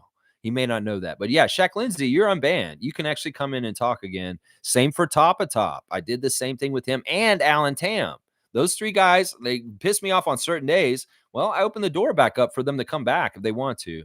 Because they, in some ways, it's like, look, they could catch me on a bad day and just say the wrong thing, and it could be bad. Let's see. Jill saying, Lex, the only Raptors game I ever saw with Jay Triano as coach. LeBron James put two balls in a hoop at the same time. The crowd was awed. Triano was mad. Referees gave both technicals for unsportsmanlike behavior. Laugh out loud. How did he do that? He can't do that, Jill. In the game, there's only one ball in the game. Where did he get the second ball? This can't be true because there's a logical flaw in the reasoning of this story because he can't put two balls in the hoop. They don't allow two balls on the court when the game's in play. He maybe did it in practice in the beginning in the layup line, but he could not have done this in the game. How the hell did LeBron James put two in there? And I'm not disrespecting you. I'm not trying to come at you in any kind of weird way. I'm just saying there's a logical flaw in this. That there's no way he could have done this. I don't know. In some ways, you may have to elaborate. A two ball thing doesn't make any sense to me exactly. Seymour saying Bobby Webster, aka Bobby the Brain Heenan. Yeah, you humanoid. Pal Poppy is saying, time we pound on LeBalding for past traumas. Yeah, I'm not even going to say that word. I actually X that word out too. You can't use that word here. The one that goes with LeBron and our city. You can't say that word here. That's another banned word from this chat because people were coming in here using it against us. I'm like, fuck that. Nah, that word don't happen here. Nah, it don't exist no more. That may have been a period of time, the mid 2010s, when that was happening, but nah, it don't happen no more. And this is what Pally Poppy's talking about. Let's work out the past traumas of what I'm talking about. We don't name right now. Yeah, you shouldn't have made that name, Mark Jones or Paul Jones, whichever Jones made that name. No, thank you. Thank you for not making that name. It's stupid. Why did you do that? We don't want that name. All right, I jumped ahead. Let me make sure I find my place in the right place. Oh, no. All right, y'all cut me off for real because I want to be done by noon, and I see there's still quite a bit coming. Wayne's saying, difficult for me now in class and texting. Can't hear you. It's too bad, Wayne, but I'm glad you're still with us and you're in class. Man, listen to the teacher. Jill saying, Trevor, remember to visit Beverly Hills. Oh, yeah, Jed Clampett. Yeah, go there. That's awesome. Infamous is saying, Lex, with both of us being wrestling fans, have to see the movie The Iron Claw about the Von Erich brothers. And if so, can you do a review? I'm sure I'll see that movie at some point. I don't like going to movies in the theaters. There's a couple reasons. I feel like they're over expensive. And honestly, I'm such a homebody. I don't want to go to the theater. But I'll see it when I can. And I will down the road. And I'll definitely talk to you about it. I've heard very good things about it mostly. I've heard that the guy who they put as Ric Flair was really a bad choice. I've heard that a lot of the wrestlers that are commenting about it think this is pretty good. I think Kevin Von Erich is kind of himself. He's got mostly likes it, but he does have some problems with it. I think mostly he's mad about how they portrayed his father, that they feel like they did Fritz dirty. They made him seem really, really abusive and bad as a father. And that may be his biggest gripe as a person who's in the movie as the star. Zac Efron is playing him. That's his biggest problem with that movie. But yeah, I will definitely watch it and come back around and tell you about it, what I think about it, Infamous. If you've seen it, you let me know what you think about it. Jill saying, Lex, Aussies get really upset when you talk about penal colonies. Same with Newfoundland. They're not amused. Just FYI. Man, New Orleans, wow. I don't care if they get upset. It's just the damn truth about history. I don't care if they get upset. It doesn't mean that they're all criminals. I don't say that. In some ways, it makes them more interesting. In some ways, the people that were in trouble all along in the history of time were not necessarily bad people. There were people that were either in bad circumstances.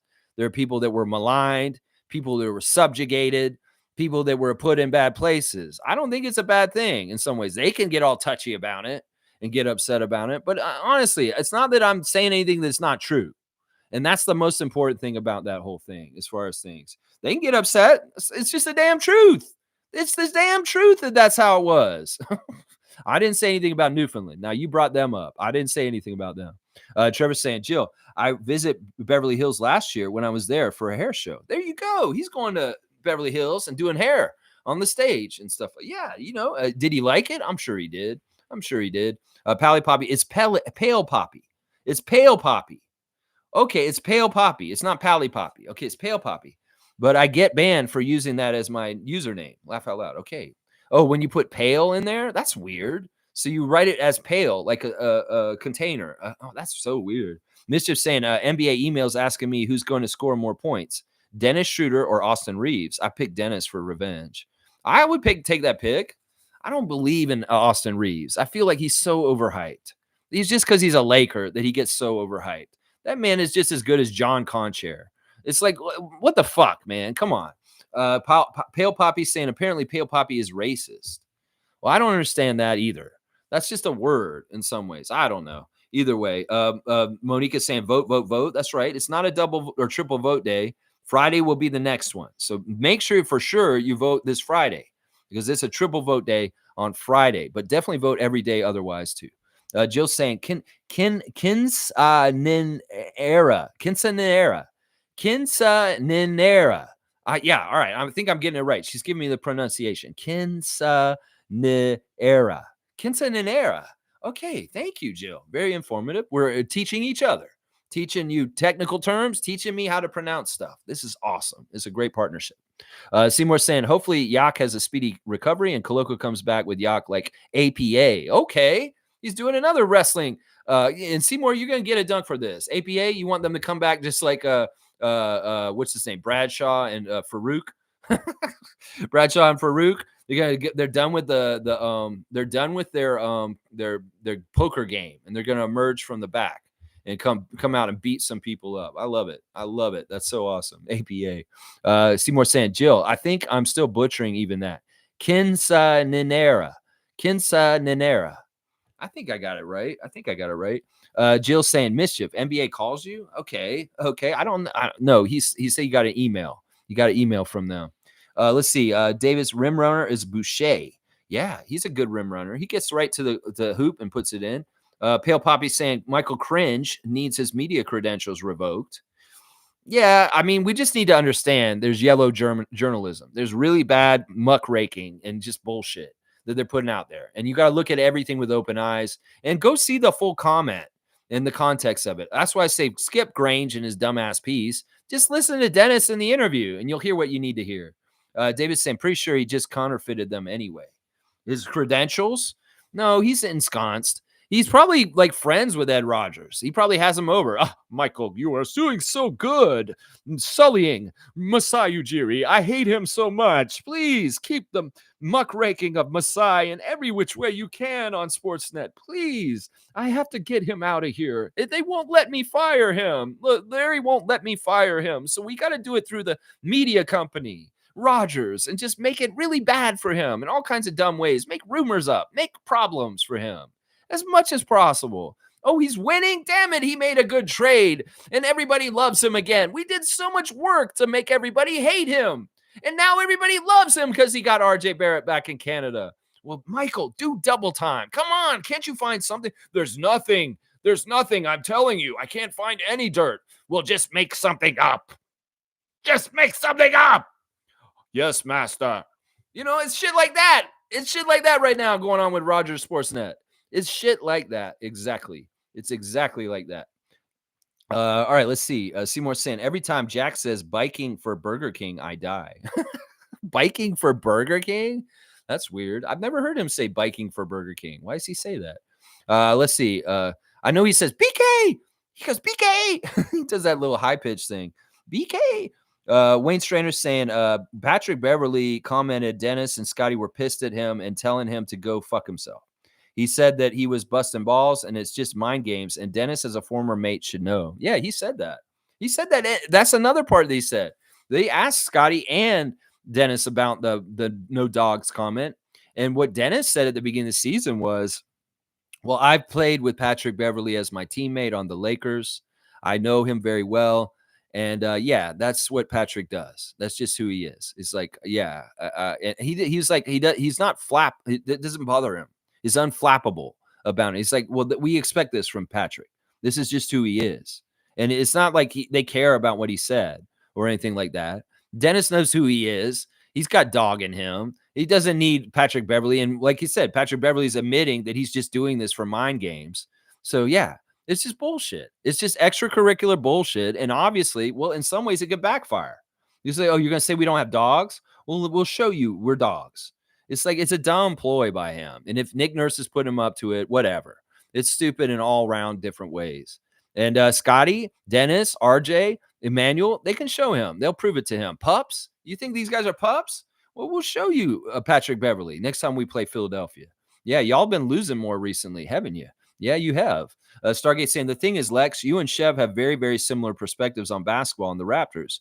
Just that he has a New York vibe and you have a Florida, Toronto vibe to those similar perspectives. Yeah, we're different flavors, but we are very much birds of a feather. We very, very much are. And I appreciate that. That's one of the reasons why I enjoyed him so much, is because, like, man, he has a lot of the same kind of ideas and perspectives as me. That's part of the reason why I don't want to listen to him now, is because I want to very much have the out to say, I'm not ripping off Chev. I really am not. If we come to the same conclusions and we say the same things, it's because we did it on our own. And I can honestly say I support him and I love him and I know he's doing a good job, but I haven't really listened to him in like 2 years. Seriously. I just know I see the headlines that he writes and his subjects, but I never click on them because I don't want to listen to him and vicariously rip him off. In some ways, that's part of the reason why I don't listen to Raptors Tonight right after the game, is because I don't want to rip those guys off when I come in the next morning with my reaction. I want it to be purely from my brain because I came to it on my own conclusions from what I was seeing. But yeah, I love Chev so much. And that's a huge, huge compliment, Stargate. I appreciate that a lot. It's being compared to Chev in any kind of way is a huge compliment to me. I get very, very touched by that. Jill saying, thanks for the explanations. Cheers. No problem. Anytime. We're here to educate. Cool Cat saying, I wish Vision 6-9 Plus was successful for us. I see Orlando perfected it, and Miami is trying it this year. Only Kyle Lowry is the shortest there. I don't know if it's not totally successful for us. I think that there's levels of different success in different ways with Vision 6-9. Cool Cat.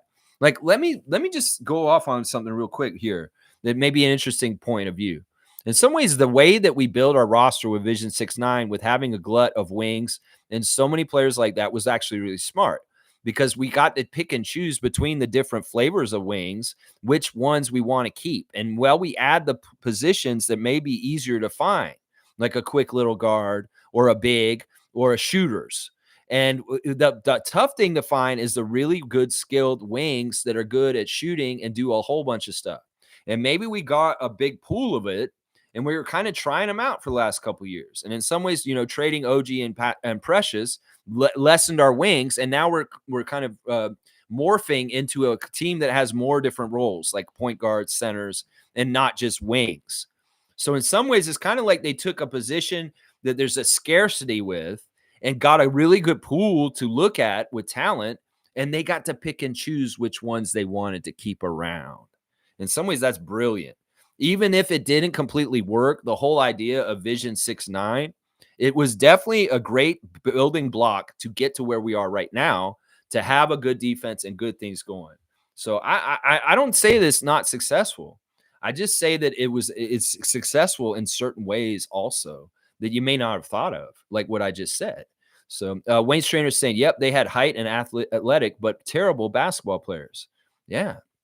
You talking about us? Stargate saying that's why you have you two have a big crossover following. Yeah. Well, hey, listen, birds of a feather for sure. And I'm glad that I've got Chev's respect too, because I've heard that he said, like, yeah, I've heard good things about Raptor Street.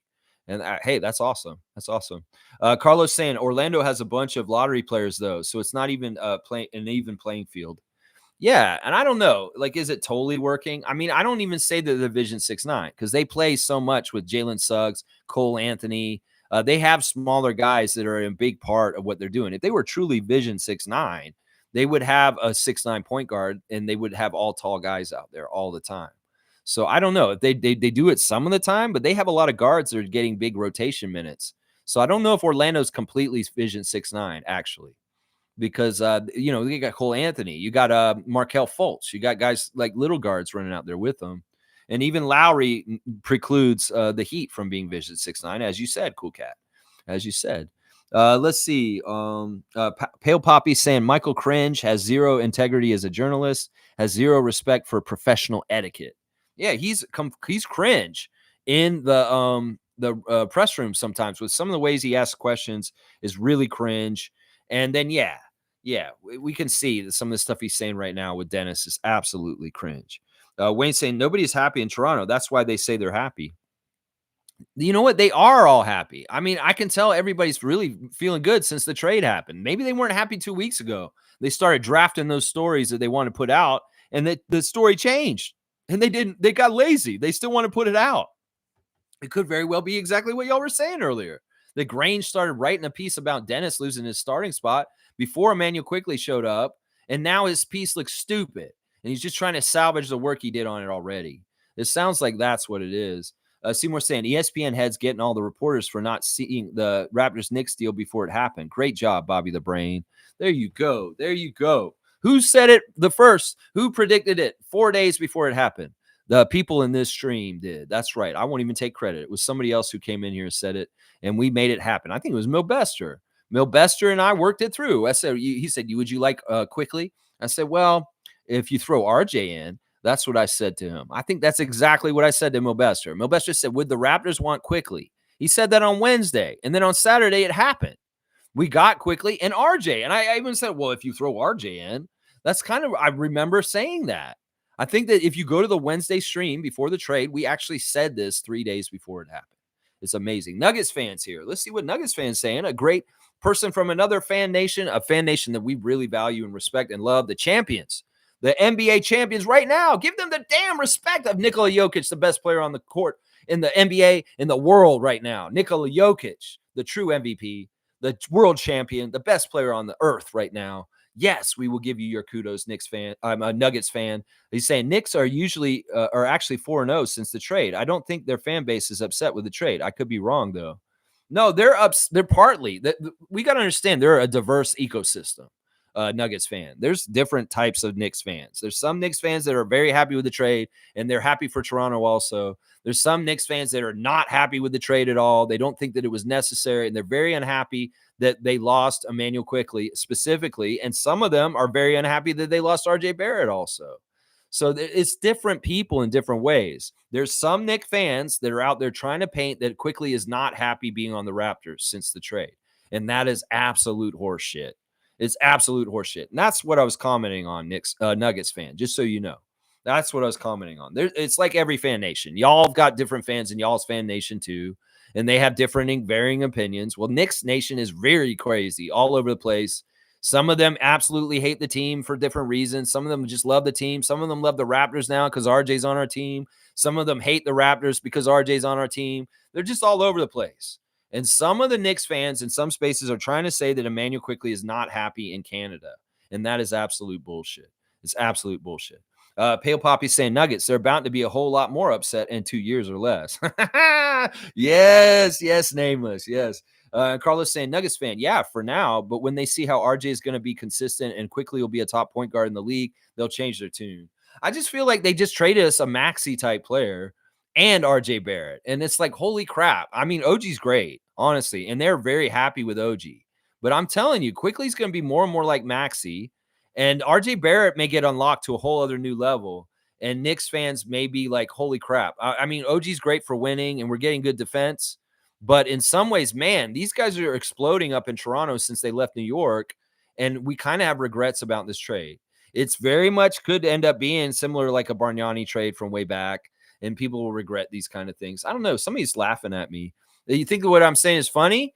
Well, we'll see what happens in the future. That's right. We'll see what happens in the future. Carlos saying they'll change their tune.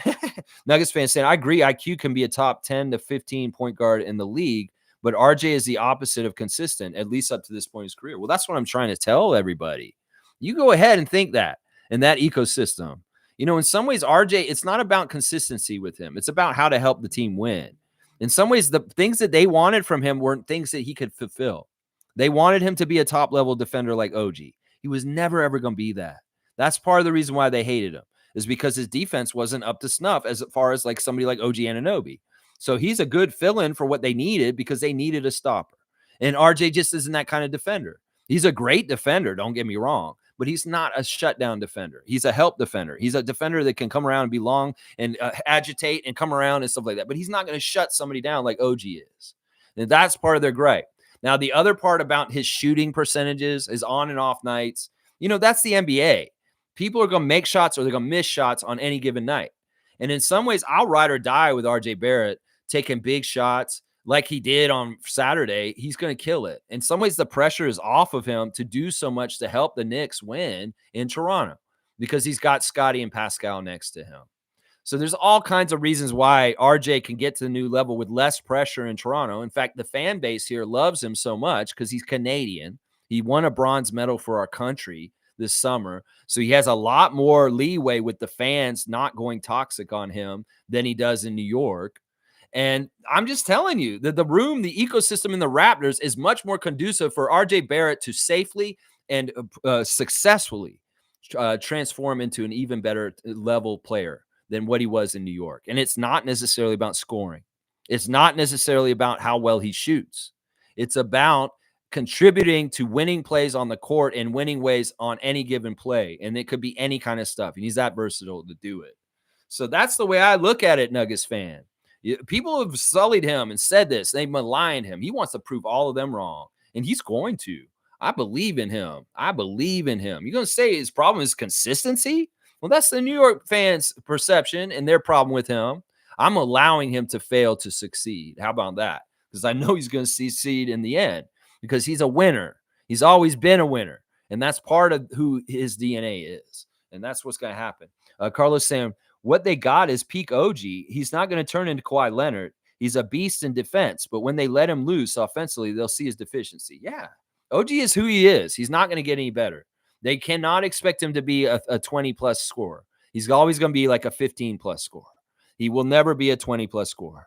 He can be a shutdown defender, and he'll shut down things. He'll help you win. But there's just certain things you should not expect from OG Anunoby. RJ Barrett's a much more aggressive offensive player than OG. And that's something that the Raptors needed more of. We needed somebody else to step up and be more aggressive. We had too many guys kind of fade in the background. Well, RJ's stepping up, and we're all about it. And we'll ride or die with him making his shots. I believe in Captain Canada, and I believe he will make those shots for his country. I believe he will. All right, I'm getting close to noon. Let's see if I'm close to the end here. Jill's got my 11:30. Let's vote for Scottie together. Go Raps, go. That's right. Get your votes in for NBA All-Star. All right, Nuggets fans saying OG doesn't have to be a scorer for New York to have a chance to win. In Toronto, he needed to score for the Raps to have a chance to win, in my opinion. Nuggets fan, with all due respect, honestly, I don't think you really know what you're talking about when it comes to Toronto. No, I really don't. And honestly, in some ways, this is fine. You can opine on this, but understand we're really in the middle of this, and we really understand what OG's limits are and what he can do. And I'm telling you right now, he's not going to get unlocked more in New York. I'm going to tell you that right now. And I don't expect him to be a scorer for them. That's not why they got him. You got to listen to me. Now, we got offensive scoring that we need on the Raptors so badly, and it's going to make us a better team, and we're going to win way more than we're going to lose for the rest of the season. I don't know what your argument is here. Like, what is your point of view on this? Are you trying to say that New York got the better of the trade? Just give me an opinion so I can go off what you're saying, because in some ways I don't understand this. All right, let's see. Now, OG doesn't have to be a scorer. I agree with that. In Toronto, he needed to score for the Raptors to have a chance to win, in my opinion. Not every night. No, that wasn't true every night. It's the same thing in some ways. OG could have a shutdown night. He could shut down Jokic on y'all's team or something like that, and we win. And he didn't. He got 6 points. So this similar shit would happen on our team too, and we could still win. And we can't totally just go by this year. We got to go by OG's whole entire career with the Raptors. So let's see. Carlos saying, yeah, but OG wants to do offense, though. That was reported gripe in Toronto. He wants to be a big banana in the scheme of things. I don't know if that's totally true, Carlo.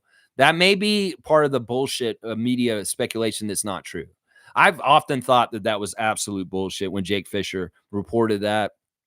And I think it is still true. I don't think OG does have these aspirations. I think that was just bullshit made up to make it seem like he wanted out of Toronto.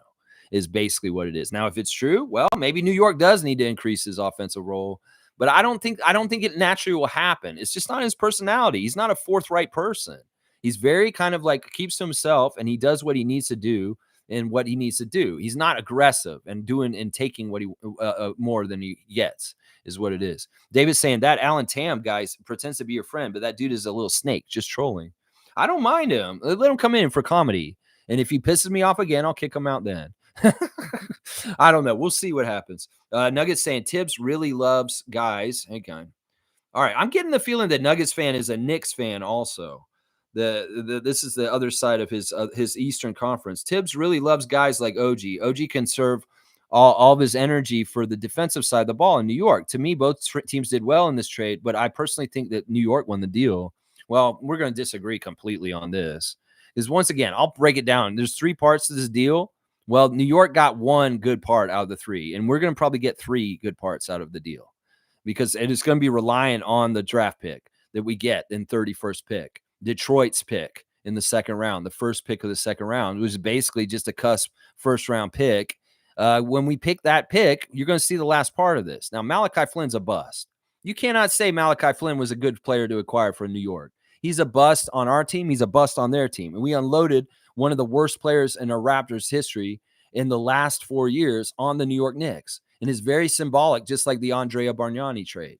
Giving Malachi Flynn to the Knicks was awesome, was amazing. In fact, that in some ways made our deal a 4-for-2 deal in some ways because we got rid of a guy we really didn't need on our team. Precious, it remains to be seen. I cannot tell you whether Precious is going to be a very good player or not. I would like him to be because I think he has the potential, but he may never get there.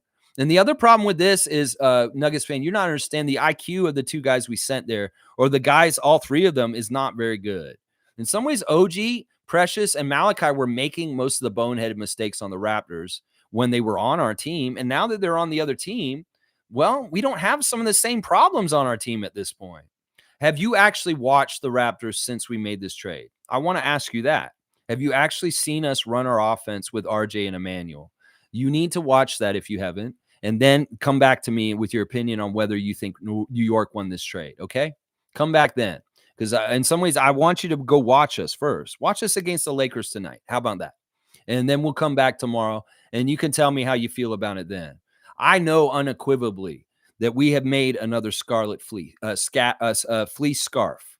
A fleece scarf. OG was about the scarves. Well, we just fleeced them.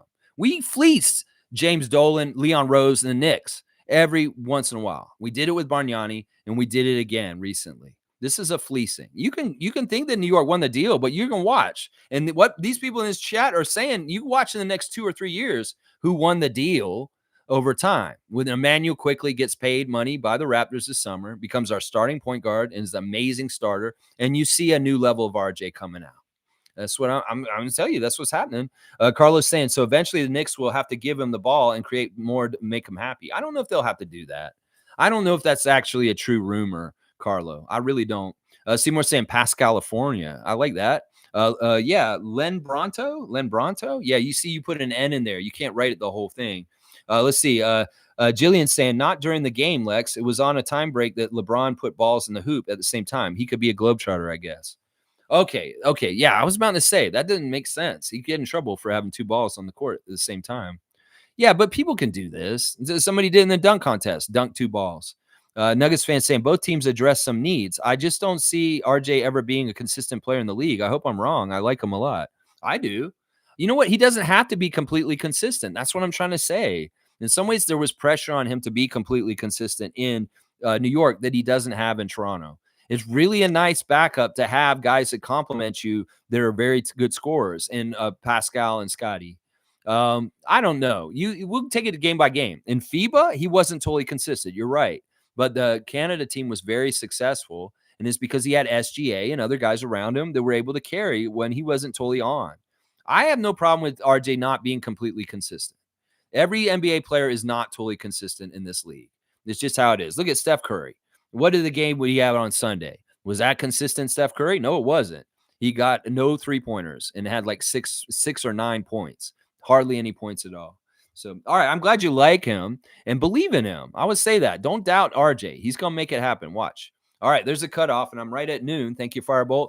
And Carlos saying it's funny how you can judge a 23-year-old though, Nuggets fan. Yeah, he's only 23, and it may have been holding him back. New York may have been holding him back. The other thing I would say is that once again, him and Randall are both left-handed players that clog the same space of the floor, and they were really not good players to be teammates. And that's part of the reason why RJ is going to blow up and get better is because Randall's not in his way. Randall's so high usage, and they're a similar player because they're both lefties. They like to operate in the same place. Well, it just didn't fit.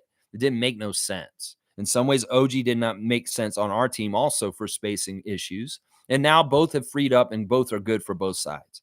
But that's the thing. Don't underestimate RJ being away from Julius Randle and that being part of the reason why he gets way better now.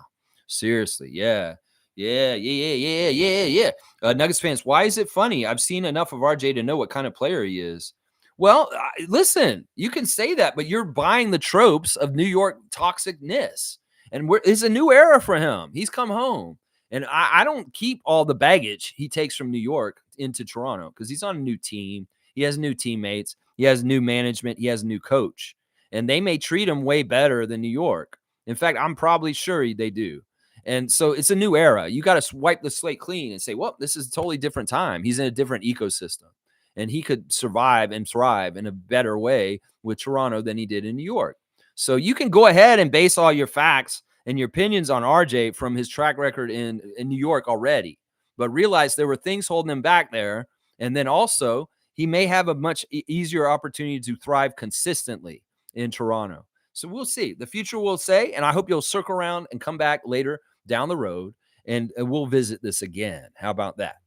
G saying, RJ is shooting the three at over 50% in his 4 games as a Raptor. He has been consistent for us so far. Boom goes the dynamite. G bringing in stats and facts, and he's exactly right. RJ's shooting percentage has gone up since he's been on the Toronto Raptors. And there's other stats that have gone up and look way better at this point. Boom goes the dynamite. Thank you, Cool Cat, for the cutoff. Nuggets fan, objectively, how do you like Malachi Flynn and Precious? Jill, you're getting a dunk, even though you're cross-talking still. You still cross-talking every which way. But I'm going to give you a dunk for asking him that. And in some ways, I don't even care what he answers. Let's see. David saying, asking a fan to be objective. Cute. Mischief saying, Scotty B, most of saw my Raptor Streak NBA Chef hashtags on the Raptors, Toronto Raptors channel, left my ass off. Maybe. I don't know. Scott knows about me. Scotty knows about the Raptors Streak. And in some ways, he knows I'm a force of good. He's been a little skeptical about me at times, a little freaked out because I'm always in his Twitch stream. But Scotty knows that I'm a force for good, and he likes me. I know that. Nuggets saying, I don't see either guy being able to stay in the league long term, but we'll see. You're saying that about Precious and Malachi. Yeah, I don't know if Malachi is going to be in the league for much longer. But Precious, he's got a shot. I'm fully predicting Precious is going to make a year 5 jump. That next year will be the year that he finally jumps and makes something happen. I was hoping to be in Toronto, but he had to be a part of this deal for it to happen. You know, he may get all messed up, though, because New York is a toxic place to play. And they're going to over-scrutinize him. And if they're not nice to him, he could get in his head, and it could really screw him up for his career. So in some ways, he's in danger in New York. Because if Precious is not doing mostly successful things, they'll eat him alive in that market. And that may not be good for him. There's a certain level of allowance for him to be bad on our team because we saw pure, raw athletic talent that had promise. But in New York, they may not have the patience that Raptors fans did. And they may really go neg on Precious, and he won't even get a chance to get somewhere because that's part of what happens in that market. That's part of the reason why the Knicks get stymied and messed up over and over again. Is their fans are way too toxic and they're way too judgmental of their players. And in some ways, it's a real detriment to what happens there. And then Precious may get fallen in that trap. And it's not totally fair to him. It's because the fans are just too crazy. All right, let's see. G saying difference is Knicks starters is watch Randall and Brunson ISO and shoot while being stuck in a corner. It was very easy to guard RJ, and OG is getting the same treatment now. Yeah, G's giving informative answers. I like them. Carlos saying OG won't be happy with that either. For $40 million to be a catch and shoot isn't really ideal too. Once again, Carlo, I don't know if OG's actually that unhappy. He's a very happy guy in the NBA. You just can't tell because he doesn't have any emotions. Pale Poppy saying, bro, as soon as you take Achua and Flynn in the deal, you lose that deal on merit alone. Laugh out loud. This guy's funny, man. Secret Knicks fan disguised as a Nuggets fan. We've been infiltrated. I don't mind either one comes in here. We've had Knicks fan here. You know, Milbester's around. We've had other Knicks fans that are very respectful and awesome. And listen, we do love the Knicks in some ways, but if we're going to debate who won the trade, well, of course I'm going to debate that the Raptors won it. I'm the Raptors freak. Of course I am. Nuggets saying, I'll believe the team that gets the best player wins the deal. You believe that? Okay. All right. I mean, in some ways, I could maybe go with you in saying that OG is the best player in this deal. And I could probably get behind that. But the promise of what RJ and Quickly can do together and what they could both elevate still, that may outweigh just OG being the best player in this deal. I get what you're saying. But in some ways, if it's a consolidation trade, we got two players, they got three. And in some ways, we got the second and third best players in the deal for sure. And I don't know. That's got to add up to something in that whole equation of figuring it out. David saying very odd. And Carlos saying that's the difference, though. The Knicks got OG for what he is. The Raptors wanted IQ and RJ for what they are going to be. That's a very, very good distinction. And Carlo JS is getting a dunk for it because that is a very, very good distinction for sure. Is what will they be? OG's probably at a ceiling. I'm serious right now. Jill saying at Nuggets fan, we love OG, but RJ does foul out less. Make no mistake, we love OG. No more comments. Thank you, Cool Cat. Nuggets fan saying, I'm glad both teams and fan bases are happy with the deal. Both teams seem to be thriving since they made the trade. That's a good thing. Yeah. And I want good things to happen for you guys. You guys won a game recently where Jokic didn't have to score anything, and that's impressive. And once again, we've got the brother of one of your champions on our team, and he may be starting for us tonight. So Nuggets fan, get behind some Jonte Porter on our team tonight, playing for the Raptors, the younger brother of Michael Porter Jr. Or is he the older brother? I'm not even sure. I think he's the younger brother. Carlos saying, yeah, sorry, cut off. Great points. And most saying W stream, Lex, W vibes, keep at it as always. Good times, go Raptors. Let's keep climbing as of now, 11th in the NBA standings. There's room to jump into. These teams are not that far away from us that are just above us. So let's keep winning Raptors consistently, and we will climb, just like Monique said. Yeah, cheers to Jillian. Pale Poppy saying, stay sleeping, Nuggets fan. Let's be nice. Nuggets fan, so because I don't feel like the Raptors won the trade, I'm sleeping? Typical. Laugh out loud. We are very positive pro-Raptor space in here. And in some ways, if you're anti-Raptors in any kind of way, we're going to come at you. It's just how it is. You're going to start saying that the Knicks won the trade with us. Yeah, we're going to counteract that. We're just going to say our counterpoints. Some of them may be immature about it, and some of us will be trying to be very diplomatic about it, but there's different levels of that. It's just the space. We have a Raptors fan space here, and it's Raptors first here. That's right. Pale Poppy saying things are too good in Raptor land. They have to create some kind of chaos and distraction. That's right. The media is always trying to do that in all kinds of areas, whether it's politics to make you feel unsettled and unhappy, whatever they'll do it. They will manipulate your emotions for very nefarious reasons. Trust me. Jill's got the 11:45 start, the Urban Tea with lemon and honey. Yeah, that's what I had yesterday. It was so good. I didn't feel well. I felt way better after that. I feel better today, and hopefully I'll continue to feel better as I go through today. Let's see. So I don't take days off. I'll be sick, and I'll come in and do the stream. I don't care. I got to keep my streak alive. I'm going to get to 1,000 days straight of doing a live stream very soon. Pale Poppy saying, bro, and New York was forced to take a Chua and Flynn in the deal. What does that mean to you? Think about it. Really think long and hard. Let's not go to verses with Nuggets fan. They have their opinions. They're allowed to have them. And that's the way the world should be. People should be allowed to have their own opinions. It's all right. Poppy, it says Knicks really wanted OG. Okay, I don't even know what that means, Jill. That's non sequitur and crosstalk once again. Carlos saying, yeah, almost forgot. Malachi, too. He's gone from my memory. Ha. They're calling him the Waluigi to Dante DiVincenzo's Luigi. They're like putting a meme out where he's like evil Dante. It's so ridiculous. And then they have this other meme with Dante, Malachi, and Isaiah Hartenstein. And it's like a Pokemon evolution chart. Although they have Malachi is the second step. No, he should be the first step. Dante's better than Malachi. It should be Malachi is the baby Pokemon step. And then like Dante's the next level up. And then Isaiah Hartenstein. Y'all got it wrong, New York's fans. You got to put Malachi as the first initial part. And he's not an evolved Pokemon. Trust me, he is not. He is not evolved in 4 years. So he's not the evolved one. Trust me. Let's see. Nuggets fan saying, I'm allowed to have an opinion, bud. I feel like the team that gets the best player wins the trade. That's my opinion. See, and we allow for this. Nuggets fan, all respect.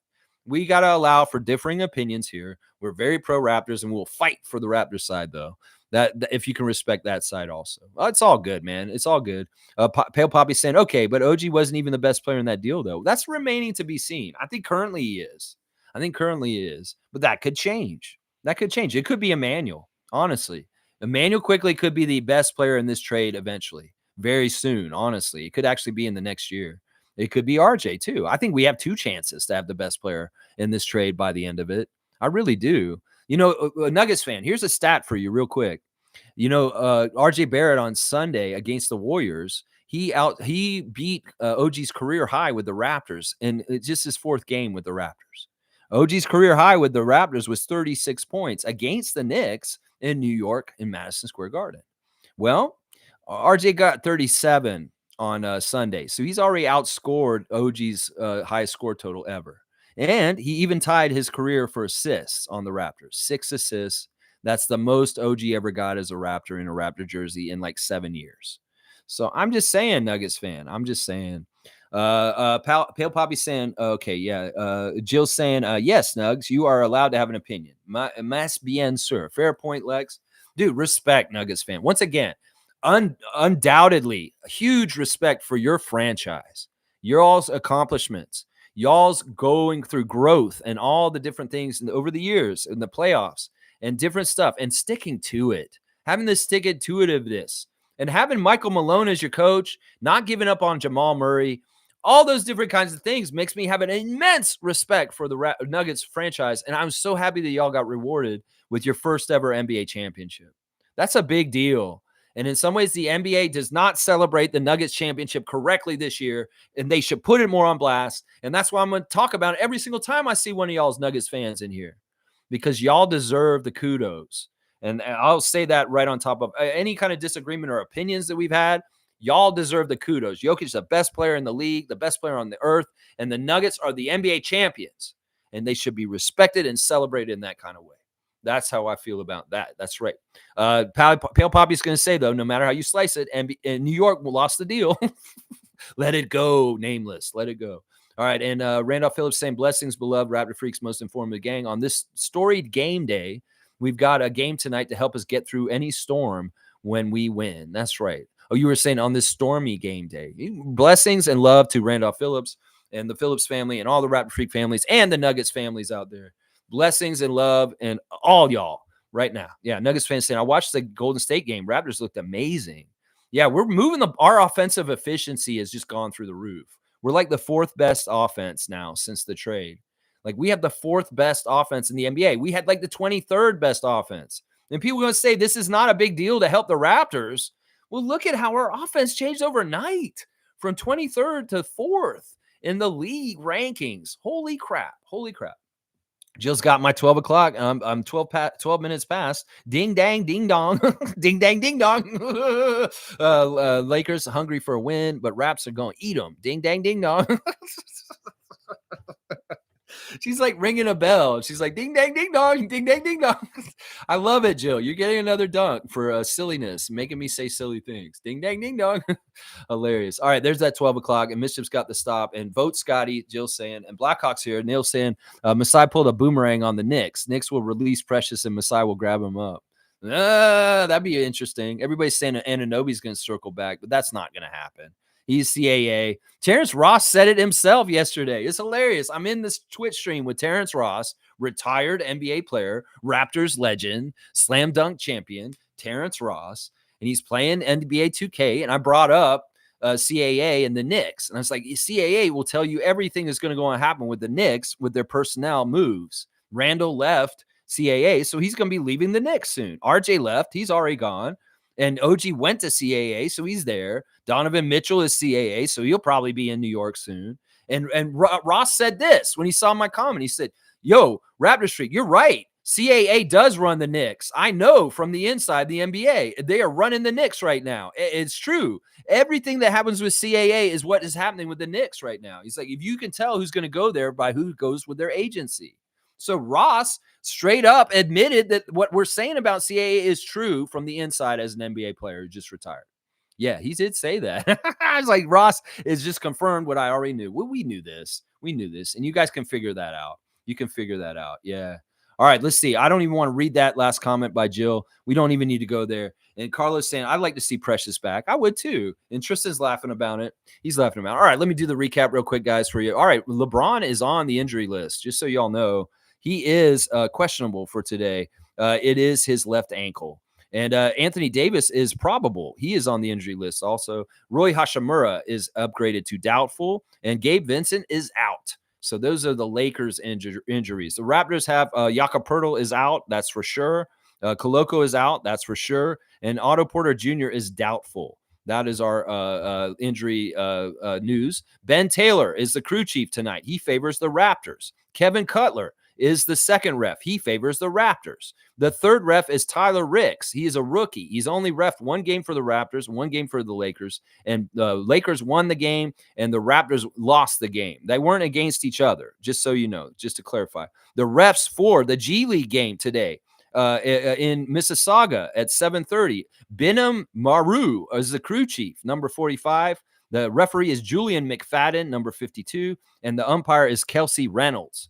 And those are your ref report on that stuff. All right, y'all. I appreciate every one of y'all. Let's do the main event marquee matchup. And if you have a Yahoo Fantasy team, check on your team. I pulled out a big win. Oh, my gosh. On Sunday against a team I was behind, and I made it come back and won in my last fantasy matchup. I got you this week, Kareem. So you better show up and set your team, Kareem Thomas, because I will beat you. All right, y'all, ladies and gentlemen, welcome to the Crypto Arena for tonight's main event marquee matchup. In this corner, we have the greatest, maybe the greatest of all time. Who knows? If you like Michael, maybe it's the other guy. It is your guy from Akron, Ohio, the King, LeBron James. And in this corner, from West Palm Beach, Florida State, number 4 at the power forward, Scotty Barnes. Well, what are they going to compete in today? Well, how about we have a strongman tug of war? Yeah, let's see that. Or maybe we play dodgeball, one-on-one dodgeball. And the only place you can hit your opponent is in the face with the ball. That maybe is what we're playing. One-on-one dodgeball, and you get points for bouncing it off the other person's face. There you go. That's the main event marquee matchup, y'all. Please like, comment, subscribe, and share, and join if you feel like it too. All right, y'all. I appreciate everybody. Let's coexist. Good job, Nuggets, winning the championship. We love you. And Jill, thank you for coming back and having a little lessons, teaching me how to say quinceanera, and also me teaching you some terms. It's always a good time on the Raptor Freak channel. We'll be back tomorrow reacting to both the games tonight. Raptors 905 at 7:30 against the Texas Legends. Watch them both. And then you get the Lakers game at 10 o'clock with the Raptors proper. All right, y'all. I appreciate every one of y'all. I love you. And let's go Raptors and beat the Lakers. Beat King James. Past California.